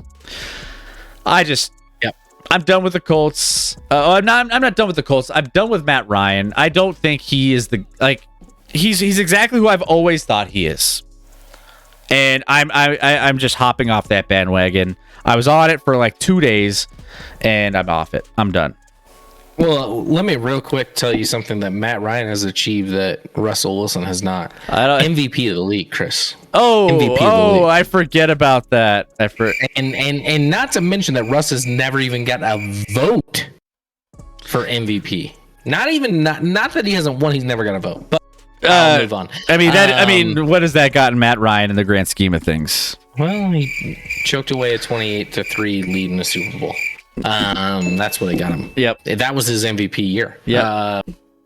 This game, Chris, everyone's talking about, the Jags are their kryptonite. Indianapolis has not won in Jacksonville since 2014. Yeah, I see all that, but like Chris, I don't mean to pick on you here, but Chris, one of his picks of the week was the Colts -4. Yep. Which means if the Jaguars did not score today, Chris still would have lost his bet. He still would have lost his bet. He would have lost -4-0 in his bet with the Colts. Roger. The Jags, I kind of like the Jags. I picked the Jags in our pick and pool to win this game. Are we going to show those results, by the way, Chris? Another rough week for you there. I had a great week last week. Another rough week. I was first place last week. Well, yeah, but then it really collapsed this week. But the Jags, I think, are sleepy, good. I think they beat themselves last week with some, red zone issues at Washington, a game they should have won. They were the better team that day. Obviously dominated today against the Colts. I think Trevor Lawrence still has moments where I'm like, I don't know. But this Jags team is especially defensively. I thought defensively they would be a dumpster fire. Putting up a 0 here. This Jags team might get into contention and be. Oh, by contention, I just mean be in the mix for the playoffs with a couple weeks to go. Thank you, Wellingum. Hey, I think I said that right. hey, well, who's your team and where are you from? We'd like to get to know you a little bit. Throw it in the chat. Thank you for the follow. That's Shaq Shimmy. Appreciate that. So Doug Peterson is doing things. It's incredible when you find an actual real life coach to coach the team and what difference that makes I'm just for the Jags. I'm off the Colts, man. I'm off the Colts. I mean, they literally had the Texans and Jaguars the first 2 weeks and have no wins to show for it. That's what we have here. So I'm not betting the Colts again this year. I'm not touching them. I'm not they're dead to me. And I might bet the Colts next week. Bet them. You can have fun. I will stay away from it, and you can enjoy betting the Colts. And I just, for me, Matt Ryan, this was his opportunity to come out and maybe he'll turn things around. But I'm not going to be sticking around to. I actually can't bet them next week. I forgot they played the Chiefs. Yeah, you don't want to do that. So there you go. That's how I feel about this. Matt Ryan is back to where he's always been for me, and that's he's dead to me. Dolphins Ravens. This game was a doozy. This was a roller coaster. Jalen Waddle, Tyreek Hill are each over 100. They hit over 160 yards on the day. First time the Dolphins have had 250-yard receivers in the same game since Mark Clayton and Mark Duper in 1986. And And a dump on the field. Tua's 6 touchdowns against the Ravens today tied Dan Marino and Bob Greasy for most touchdown passes in a game in Dolphins history. Tua also becomes the second youngest player since 1950 to throw for at least 450 passing yards and 6 touchdowns behind only who, Scotty? Dan Marino? Patrick Mahomes. Oh, I thought it was a Miami thing. No, this was listening that closely. Yeah, no. I was actually pulling up something, so I wasn't listening that close. Yeah, so behind Patrick Mahomes, just like every other stat will be at one day. So Tua just, was making everybody look good today. Now this game was all over the place. I mean, at one point I was at the Broncos game, and this game was, Baltimore was up 28-7 at halftime. I was like, oh man, Miami's just getting blown out of this game. 35-14 in the third. Yeah. And so it was just like absolutely just a crazy game. And then all of a sudden, 28-point explosion in fourth quarter for the Baltimore Ravens. Lamar Jackson, 3 touchdowns. He also had 119 yards rushing, 1 touchdown rushing. So he was literally better than most running backs in the league at this point. Bateman, 4 receptions, 108 yards, and 1 touchdown. So, I mean, the mind-boggling stats coming out of this game: 42-38. If you had the over, you were golden. But this game had everything. Lamar Jackson passed Michael Vick with the most 100-yard rushing games by an NFL QB in history with 11, says Devil Doc. Man, Scotty, this game was nuts. I mean, you're talking about Lamar's rushing yard, and Lamar played, I thought, really, really well, and way better than I expected him to. He had a 79-yard run to make it 35-14 with 26 seconds to go in the third, Chris. This was a 21-point game going to the fourth quarter. This game was over. It was over. And then Baltimore's defense literally lost their minds. They left Tyreek open left and right. Like 2 deep touchdowns to Tyreek where no one was near Tyreek. No, how do you, when you're up 21 points, how do you leave Tyreek alone behind your defense? It blows my mind, the broken coverage that you had there on 2 touchdown passes to Tyreek Hill that got him the yards he did. Waddle was, to me, more consistent. Waddle also caught the game winner late on a normal drive, at least from Miami. Miami was the groove at this point. You know, Baltimore kicked a field goal to take the lead after Miami had tied it to make it 38-35, but Miami traveled down in 2 minutes, not a lot of issues, and converted a huge touchdown on second and goal to Jalen Waddle. So Miami's electric, no doubt about it. I'm actually shocked at how poorly their defense played today. I thought their defense was pretty solid, looked great week 1 against the Patriots, looked awful today. Their offense made the plays when they need to. I mean, I had them, Chris, as getting into the playoffs, so I'm super hyped on that pick. Is it a team that's like in contention and is going to compete for things moving on? I don't think so. Let's keep in mind the Ravens still don't really have like Dobbins there. They don't have some pieces. They're beat up in their secondary still. And that showed out today, Chris. The Ravens are always hurt though, so yeah, I don't know if we can trust them, but I can't blame. Listen, you know how hard I am at Lamar. I'm hard on Lamar. I cannot blame a dude when he puts up 38 points in a game.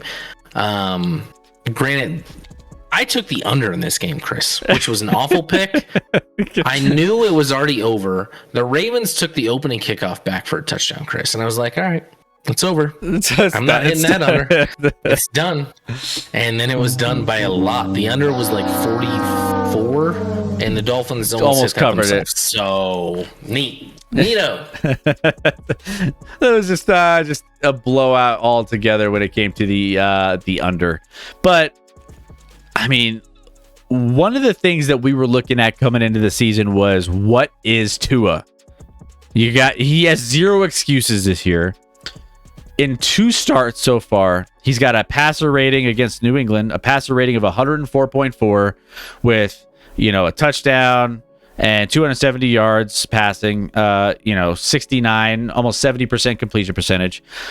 And you also have this game, 124 rating with 469 yards, 72% completion percentage, and 6 touchdowns through 2 interceptions though this time around. So Tua is utilizing the tools around him, and I mean he's been able to find Tyreek, he's been able to find Jalen Waddle, has been a nice piece to add in as well. So this is an interesting team for sure. I like what they're putting together here in Miami, and this leads itself more to Bill Belichick never making the playoffs ever again, the way Miami and Buffalo are putting together their rosters. So and Miami's coach Diacola, yeah, love the Dolphin coach and chairman of the board points up at that. Fun fact, guys, in our preseason predictions, that was my coach of the year. So welcome on board. Hey. Welcome everyone on the train for Mike McDaniel. Hey, he's a local boy, so we'll root for him here. Played Baltimore defense today, had 15 points all the way down to 7. You didn't even deserve 7. They gave up 42 points. You should get -7 for that. I was with you then. I'm still with you now. You on that, Scotty. LOL. Chairman's always with me. I got you. Speaking of the Patriots and the Steelers, this is your game of the week, Scotty. Your favorite game that you were looking forward to more than any other. The Patriots and the Steelers, and it lived up to the hype. 17-14. Patriots end up eking out a win against the Steelers at Pittsburgh. And hey, Patriots on the board. Last time Bill Belichick started out a season 0-2 was 2001. He's not keeping that trend going here. He ends up getting that win. I was on the Patriots side here, just on a lean based off of this. The Steelers losing one major piece on their offense, one major piece on their defense. So here, Patriots, I didn't love it. I didn't bet it, but I did have them winning a game just straight up in my pick'em. Not a great game, not an exciting game to watch by any means, but here you go. Patriots on the board. Steelers end up losing this one. Yeah, I mean, I took the Patriots as well. I just thought, the Steelers coming off an emotional win, but then the Patriots were like 3-point favorites on the road in the Steelers. I'm like, that's weird to me. I don't get it fully. Patriots looked awful week 1. In my estimation, have been bad in preseason. Like, everything out of their camp has been a bad report. So, does this make me think? This basically says that these teams aren't it, Chris. No offense. I don't know if Rex here. I don't know if we necessarily have Patriot fans, but Devil Doc's here for representing the Steelers. Oh yeah, Devil Doc. Sorry, like. And I know they were missing. Obviously, they're missing T.J. Watt, and that's a huge loss. But they're going to miss him for the next like 7-8 weeks or whatever. So this offense isn't good enough on both sides of these teams. This was a not exciting game to watch in any sense of the word, Chris. Patriots do pull it off and get the W, but neither of these teams should be thrilled moving forward with the direction of their team at this point. How long until Mitch gets demoted? He had 168 yards, 1 touchdown, 1 interception. I think, they're 1-1. I'd go to the rookie. Week 5, 6. I would go now. I'll be right back, Chris. But I would go now. I just think that maybe they go a little. Maybe they give him a couple more games. I think he has to have one bad game, and they're gonna switch things up pretty quickly. They're trying to figure out a way to get him involved, most likely. But I think it's gonna be, as long as Mitch isn't like getting blown out in games. Spam code yellow in the chat. Good job, guys. You guys are crushing. What else? I think he gets a longer leash because of being named captain, but he's terrible so far. He's terrible. Patriots also lost Damian Harris. So, yep, that's a big loss there. No point throwing Kenny in. He'll get slaughtered, says Devil Doc. Yeah, I'm kind of with you. I don't know. I don't know if he's ready yet. I just think that it's going to take Trubisky at least 2 or 3 weeks of being awful for them to like start making some decisions on that. So yeah, there you have it. Najee Harris, even though he got kind of banged up, ended up 15 carries, 49 yards. And then Harris also on the other side for New England's 15 carries, 71 yards and a touchdown. Aguilar had an amazing catch. If you didn't catch that one, or if you see that catch, go check that out on YouTube later. It is insane. But O-line is not good. We have the cap space next few years to let him grow and get a better O-line. Yeah, no, that's fair. People are impatient though. Fan bases are impatient. Teams are impatient. So I could see maybe a move sooner rather than later, but still, I think you give him a little time. I think reading Devil Doc's comment, no point throwing Kennedy in to get slaughtered, is fair. That would be the one holdup, but we know Trubisky is not it. He's not gonna take you anywhere. Trubisky makes Matt Nagy look like a genius sometimes when he's out there. So yeah, fantastic catch, says JK. Yeah, that catch for Aguilar was insane. Great catch. Yeah. That was the difference in the game. But that also was not a greatly thrown ball. No, at all. He had to make something happen out of that for sure. He might not be it, but Canada is not helping him, says Devil Dog. Well, that's there's no one to blame but themselves. All right, so the Jets, the New York Jets, Jets.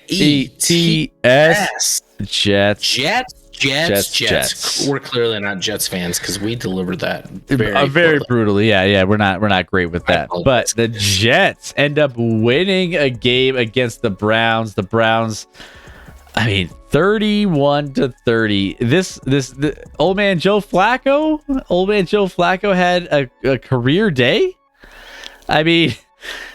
Let's see. 26 for 44. Missed some throws there. 307 yards, 4 touchdowns, no interceptions.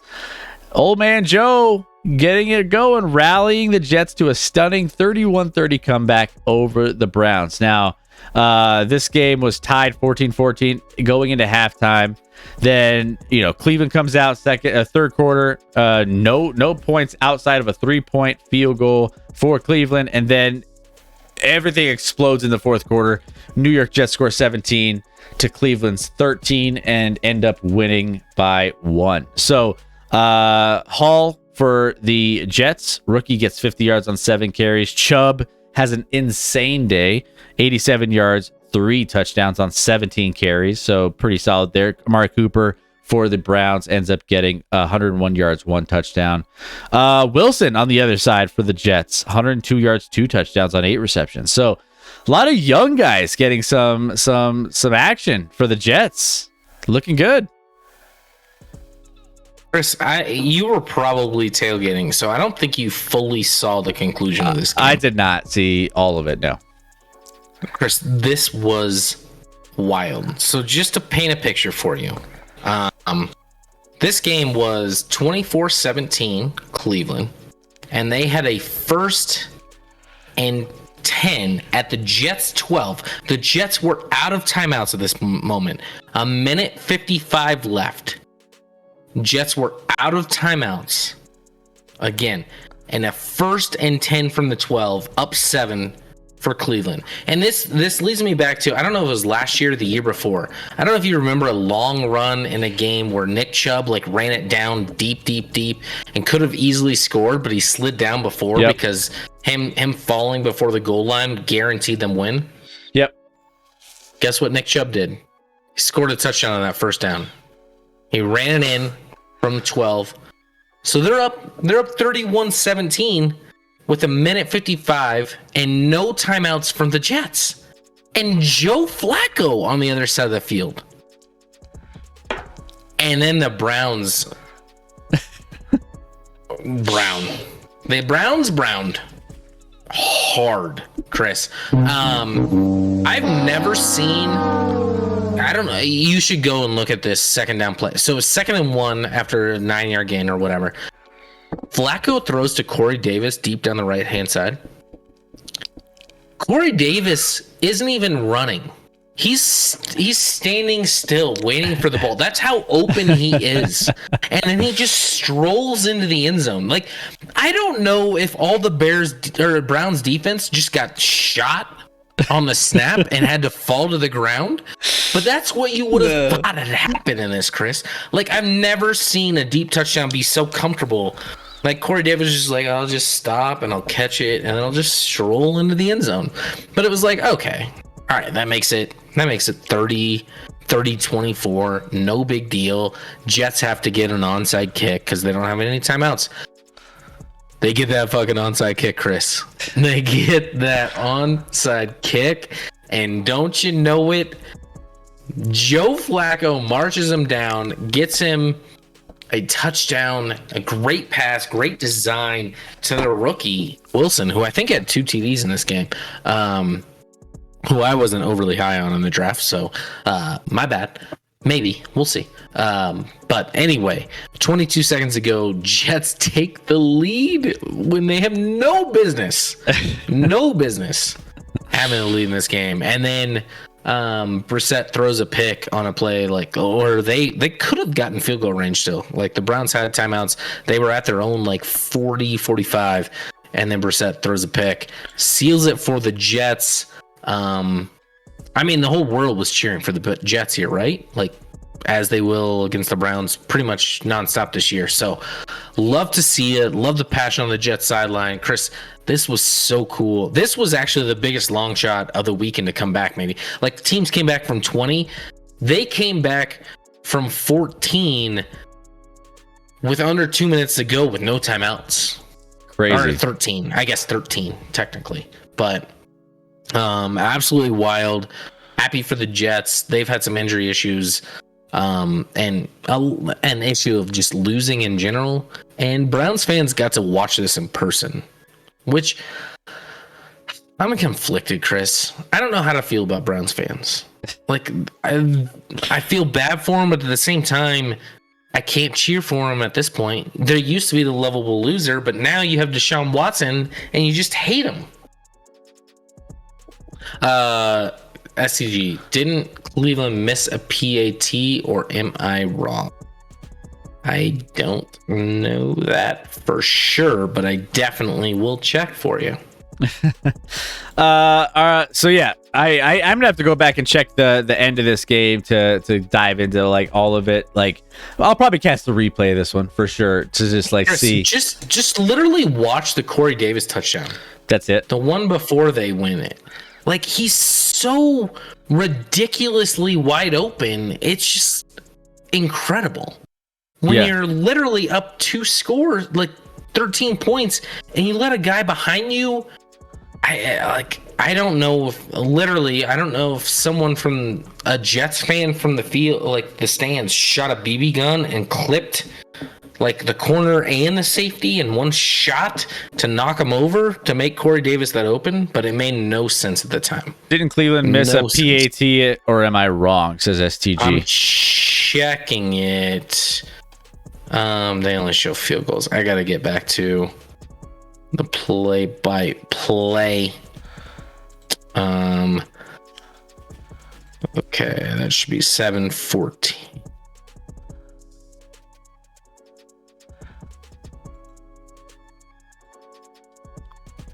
I think they absolutely did. Yeah, they must have, because they had 4 touchdowns and a field goal, and that should equal 31. So mean about. So don't say anything about Kevin Stefanski. Scotty, you want to go ahead and start? I mean, Stefanski was labeled the hero a couple of years ago, right? He came in, he righted the ship. They make the playoffs. They beat the Steelers in the playoffs. They are competitive against the Chiefs. Granted, Mahomes was out for a large portion of that game, but let's not talk. It doesn't matter. And Stefanski's like, was he coach of the year that year? If he wasn't, he was in the mix. I think he might have been. Yeah. And now you have a Browns team that was awful last year, underachieved beyond belief last year. This year, I don't know with Brissett what the expectations are necessarily. Your roster, everyone still thinks highly of. But you have Brissett, but Brissett puts up 30 and you can't get it done against the Jets. Like, I don't know. I mean, everyone jumps to love these young coaches and they have one good year. And that's like in the college game, it works the same way, Chris.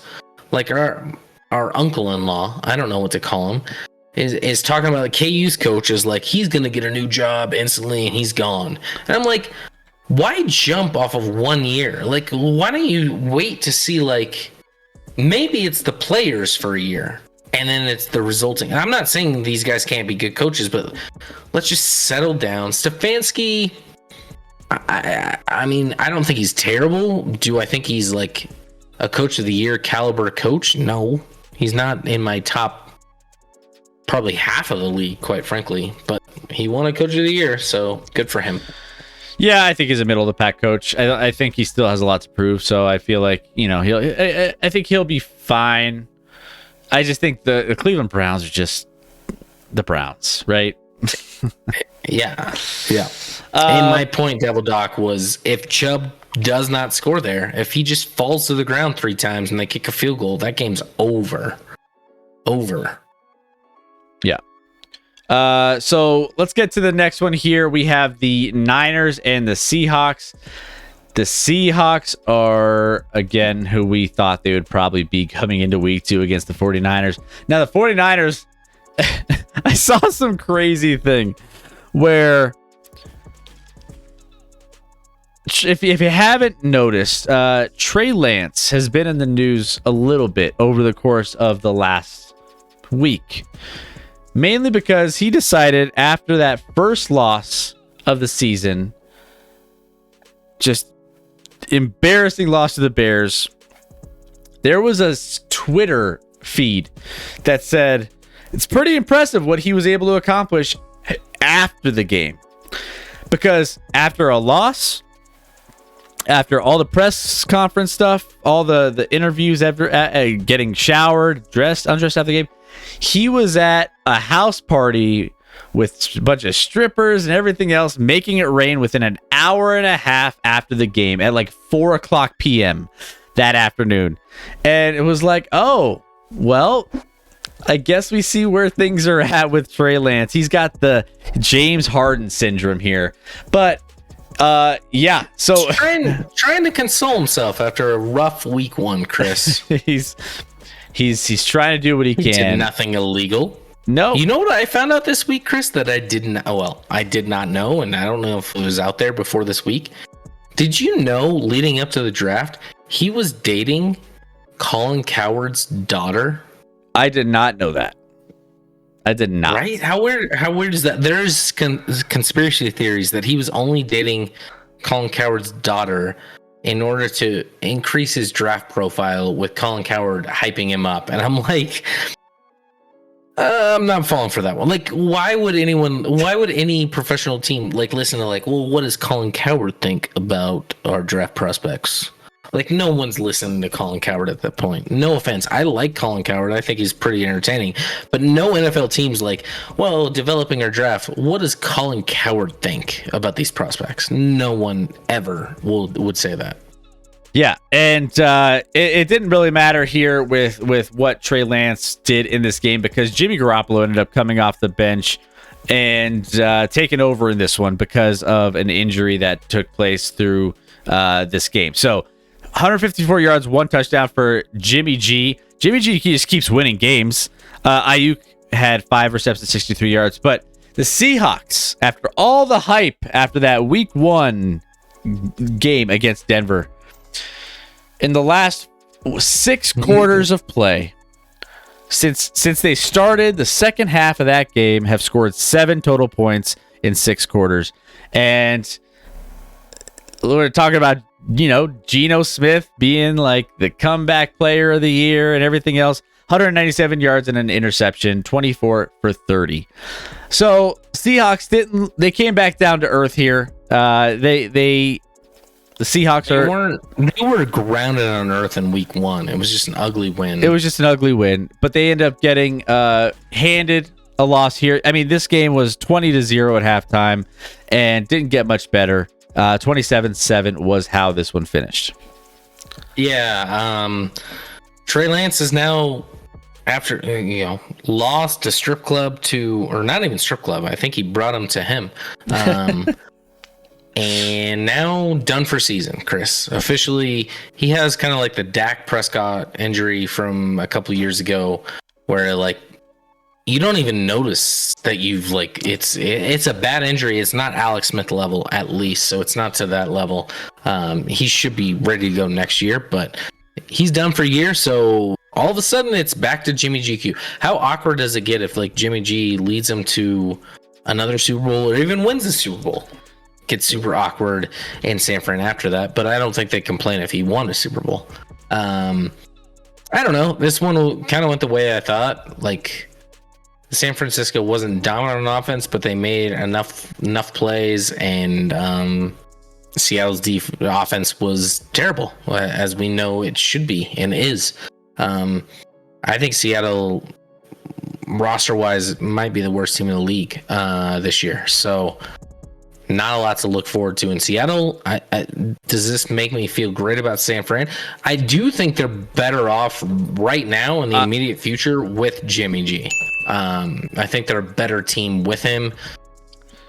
What that equals long term, I don't know. I'm not impressed that they beat Seattle by 20 today. I'm really not.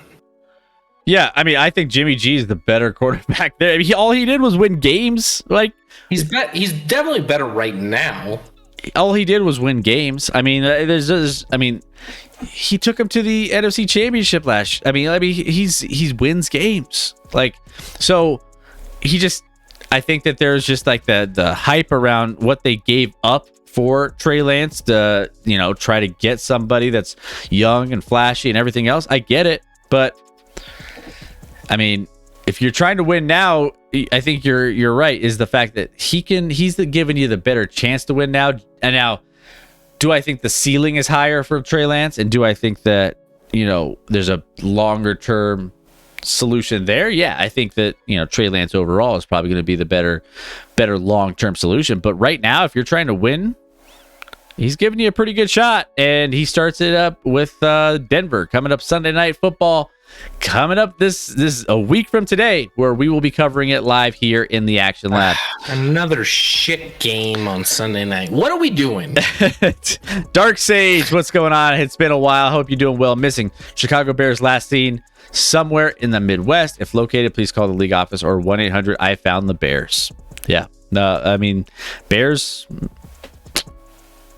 You know, we haven't seen the Bears in a long time. No. I don't even know. Are they extinct? Are they alive? Are they okay? I mean, they're definitely not okay because we'd see them more often. Yep.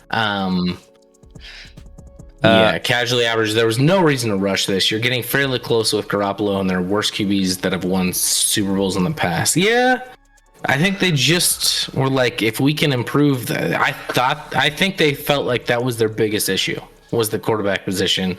If they can improve that. Now I worry about Trey Lance moving forward, Chris. Trey Lance, if you remember, didn't play his last year at North Dakota State because of the COVID year. He just kind of sat out. Then last year, obviously played, well, he had 2 starts, but really didn't play. And now plays basically barely over 1 game this year. He's basically not played football in 3+ years. Like, ultimately, for a long period of time. And that's hard to, like... And he was already clearly, I mean, he was at North Dakota State. Like, there was a lot to learn. Moving forward, it's going to be super interesting watching that dynamic and what happens with the Niners this year and when Trey Lance comes up back. That could be the biggest storyline in the offseason. Obviously, Jimmy G's a free agent, though, so he can go wherever he wants. I mean, that's going to be some drama. I'm here for it. A little soap opera action going on in San Francisco. There was no reason to rush this. You're getting fairly close to Garoppolo, and there was worse QBs that have won the Super Bowl in the past, says casually. Cuban, chairman said they beat Seattle. Did Seattle win last week? I can't remember. They eked out a win.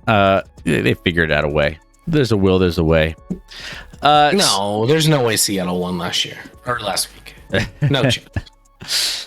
All right, Bucks and Saints. Let's get into this one here. Bucks obviously have had a lot of struggles regular season with the Saints.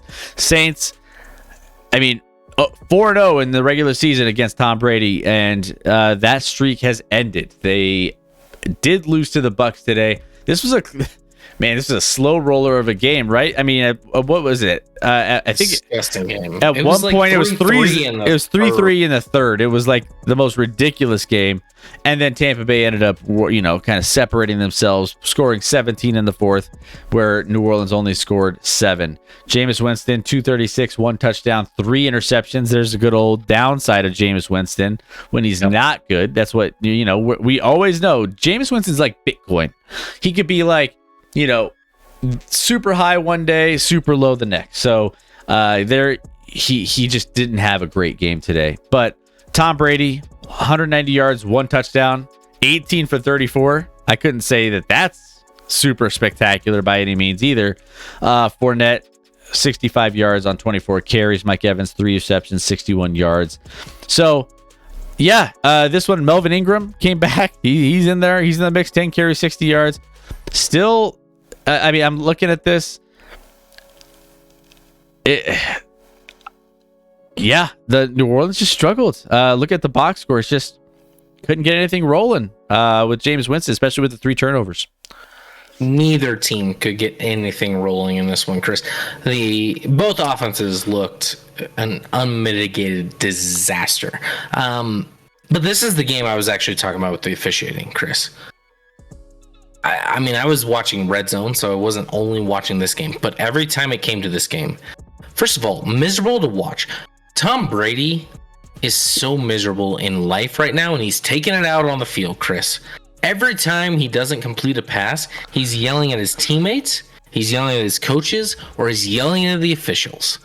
100% of the time. I'm not saying sometimes he does that.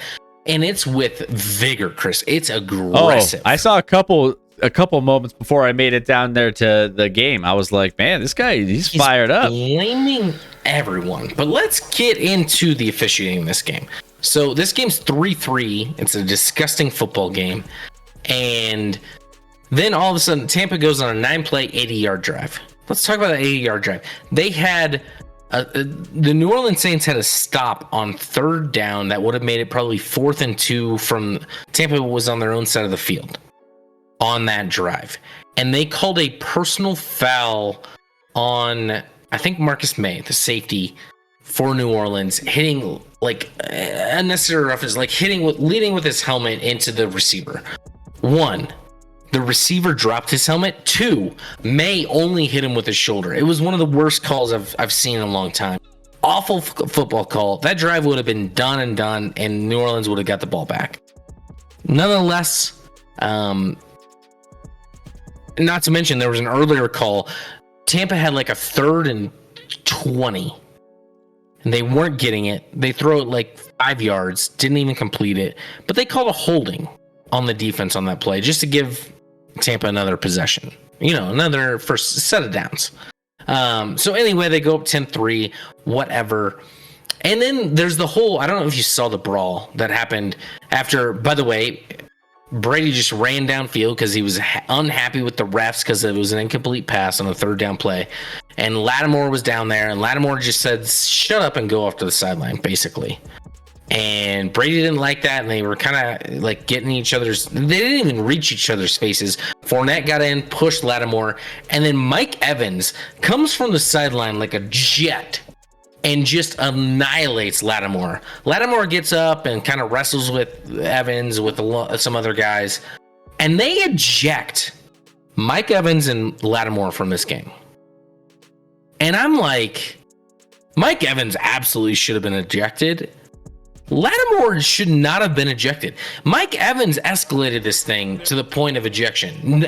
Nothing Lattimore did would have even been touched on ejection without what Mike Evans did. Mike Evans should have been ejected. After that, you look at like Tampa Bay put up 20 points in a game where they had a pick 6. After that, like Tom Brady in this offense is a dumpster fire. A dumpster fire. Even his touchdown pass was a drive that wasn't deserved, and the throw was like he just threw it up to single coverage in the back of the end zone, and the guy made a play. Like, they're in a world of hurt. He's in a world of hurt on and off the field because he's in a marriage that seems to be just holding on by a thread. He's already announced he's not going to be at practice on Wednesdays the rest of the season. Tom Brady won't be there because he has to be at home in order to salvage a marriage and be a father to his children. I mean, the Bucks are screwed, Chris. They're done. I don't even care how this game went. Yeah, I'm low on the Bucks this year. I think they're not going anywhere fast for me. I think that they're still don't look as impressive in the first couple weeks. I don't know. I don't see them getting there at the end. I don't. They're 2-0 with 2 offensive touchdowns in 2 weeks total. They've won in each game. Crazy.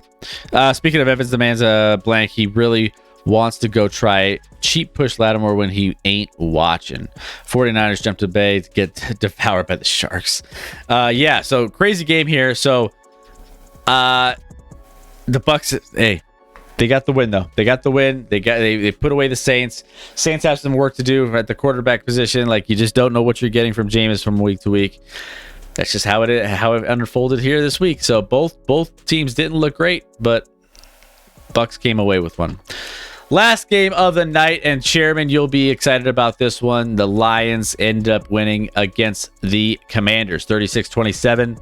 Lions came out to fast start in this one and didn't look back, really. Now they kind of let things creep back in a little bit more. It was, 22-0 at half. Then second half came out, Washington kind of put some points on the board there on Detroit and made it interesting, scoring, 27 points in the second half versus the Lions 14 points in the second half. But Jared Goff, 4 touchdowns on 256 yards passing. And then on the other side, Carson Wentz, 337 yards, 3 touchdowns, 1 interception overall. St. Brown for the Lions, 116 yards, 2 touchdowns, so a pretty big game there. But I mean, Goff looks pretty good here in Detroit, and Lions are 1-1, as are the Commanders. Commanders are 1-1 as well. But Chairman, I can't disagree with anything you said, but I still get the feeling that the Bucs will hang around, win enough, get like 9-3. Brady makes the call to Gronk, and it's game on for the playoff run. Maybe it could have. I don't know how they get to 9-3. I really don't. But yeah, I could see. I mean, Brady's the luckiest individual that's ever played a professional sport, so it could happen. Talking about this Lions game though, Chris, Amon-Ra not only 116 yards receiving, 2 carries, 68 yards on the ground. Leading rusher for Detroit. They were limited with the DeAndre Swift. He had an ankle thing, so he only carried the ball like 5. He had like 50 yards on like 5 carries with a touch. So Detroit's offense looks great through a couple weeks, and that's with Jared Goff. Like, let's think about the Detroit offense moving forward though. Like, you have Amon-Ra, Swift, you have an elite left tackle that you took with Sewell last year. We haven't even seen Jamison Williams. They moved up in the draft to take him. First round wide receiver out of Alabama, speedster. Once he gets in the picture with Hawkinson, you're literally only missing offensively like a top level quarterback. Can they make a move like in the offseason to get a dude it doesn't even need to be top level with that amount of top talent on the roster? And maybe Goff can take him there. I mean, Goff's made a Super Bowl with the Rams, so maybe he can be that guy. But that offense is really good. The defense looked great in the first half. Second half really struggled. But what they should be excited about is Aiden Hutchinson. Billy Jean, 3 sacks today. Look good on Carson Wentz. He looked good. So I don't know. I mean, the Lions did what they needed to do and got a nice win. So get excited about all the young talent the Lions have. There's a ton of them. You just need.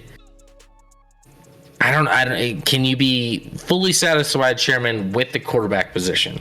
That's my biggest hiccup. And the defense still needs work, but you still have Hutchinson, Okudah, if he can ever be who he's supposed to be. You have some pieces on defense, but not good enough on defense right now. Maybe you could trade for Stafford, says Chairman. Roger. That's a good call. Interesting.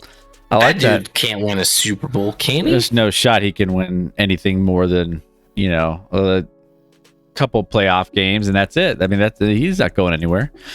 No, I believe Goff was a placeholder all along, says his chair. But now is when you got to strike. Yeah. You have all this young talent. The offense is ready-made to go. So, yeah, I mean, Lions, they're competing like we thought they would this year. I think that they're still going to be competing each and every single week, and they always have a chance to win. They could be pretty dynamic from week to week. So, I just think they give up a lot of. I mean, I kind of like overs in every single Lions game forever. Like the overs in Lions games seem to be pretty good because the Lions always let a bunch of teams score on them. So whether the Lions win or lose, there's always a bunch of points scored. So maybe I'll just look at those lines next week. We'll just keep an eye on that. They can move on from Goff next year. I just don't know if they want to go draft and wait for somebody to develop. That's what I mean, Chairman. Like the iron is hot now offensively. I don't know that you can draft a guy and develop. You have to find someone ready to go right now.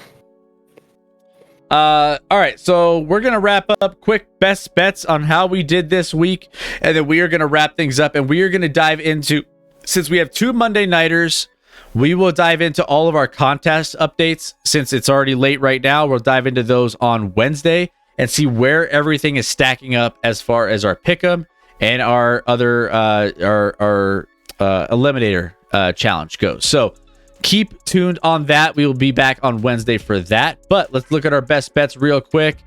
So we both ended up going 2-2 here. So there you go, 2-5. Actually, I didn't update this one, right? So I am 3-5, and you are 4-4. So there you go. We went. We broke the curse though, Chris. Typically, when we are on the same side, it always loses. Yep. But we were on the same side with the Packers tonight. We got it done. That helped us get to 2-2, each of us this week. And it doesn't look great. But Chris, I got off to a hot start last year, and then it kind of tapered off. I'd like to slowly build up. So a couple 2-2 weeks, I'm fine with. I'm actually 0-3 on my teasers, Chris. My teasers have been a disaster. 3 of my 4 losses are on teasers, where I get one of the legs but not the other. I'll figure it out, though. And I'm kind of in the same mode. I think last year I started out slow last year, ramped up as the season went on, and I think that's kind of my MO right now. Lost my bet because you guys got that one. I mean, it was smart to fade us, Cuban. It was smart to fade us. But there you have it, guys. That is going to pull us to the end of the show. Let's go. That's going to pull us to the end of the show tonight, guys. It's been a fun night of Sunday Night Football. We can't wait to be back here Wednesday to preview Week 3. We'll talk about our contest. We got all the bunch of news stories that are going to be popping up in the chat as well, or during the week. So we'll keep you up to date on all of those. We'll have it coming in hot, most likely. So we'll have all sorts of fun stuff happening this week. So hey, if you guys are here and you're not following the channel, hit that follow button so you know when we go live each and every Wednesday and each and every Sunday. Typically, it's 9:30 Eastern, so make sure those notifications are all turned on. Also, thank you for all the people who followed, all the gifted subs, all the participation tonight. It means a lot. We are going to make sure that you guys have everything you need for Week 3. And we can't wait to get there, to get you halfway through your week. And, again, it's all downhill from there. But we want to make sure you have a great start to your week. So go and start, gearing up for a Monday, whether it's your work day, your school day, whatever you got. Go out and be a good person and make sure that you guys are living in the moment each and every single time you can. Scotty, what else do you got for him? No, appreciate you guys. A lot of fun tonight. Get back here Wednesday. Let's have some fun previewing Week 3 and talking about some things. Need your insight. Can't just rely on us because it'll be a disaster, as you guys have seen. Cuban Benny, I bet Hackett got an MPJ jersey for NBA season. Literally, that would be an upgrade for Hackett right now. Diacola Night All. Thanks, Diacola, for joining. JK, great show as always. Appreciate it. Appreciate you all. Honestly, it's fun to be on here. It's fun when you guys are involved in the chat. So keep coming back. Hang with us. Let's have some fun. Make fun of my beard or face or whatever you want. We're going to send you to our good friend Mitch, who is putting together some music for you guys. But man, we need to get some more people streaming late night sports. I feel like I want to send people to sports, but we are the late night sports stream, Chris. We are closing things out here with you guys. So again, thank you guys for all the love. I deserve to be flogged for my Survivor pick. I picked the Colts last week and stayed for some reason on the tie. This week I took Cincy thinking that was a lock. Yeah. You know what's Jeremy, weird? You sound exactly like Diacola. I have to look at mine. I can't remember what I had, but you don't even know if you moved on or not? No, I had the Packers, but then I've kind of I don't know, for some reason it shows that I have Cincinnati and I lost. But I had the Packers literally locked in for an entire week. I kept checking all week long. Packers were in there. So I don't know what happened. I don't know if I was logged into some other computer. Or I don't know. I'm not going to make excuses. But I'm not in it for whatever reason because I had Cincinnati supposedly in my thing. I did not have Cincinnati all week. I had Green Bay all week, so I don't know how that switched. Yeah, no, it was just magic. It was just magic. Let's just say I don't know what happened. But we'll talk about all of our status updates there, and we'll get you all squared away with all of our rankings and who's winning what. Cuban, he says, Chris is who hacked the Uber service. Yeah, exactly. Yeah, exactly. Yeah, he hacked things in failure in his own account on the Survivor pool. So, congrats. All right, guys. We'll see you back here Wednesday. Go give Mitch some love, and we will get you through your rest of your work week here very, very soon. Love you guys. Have a great one. Good night.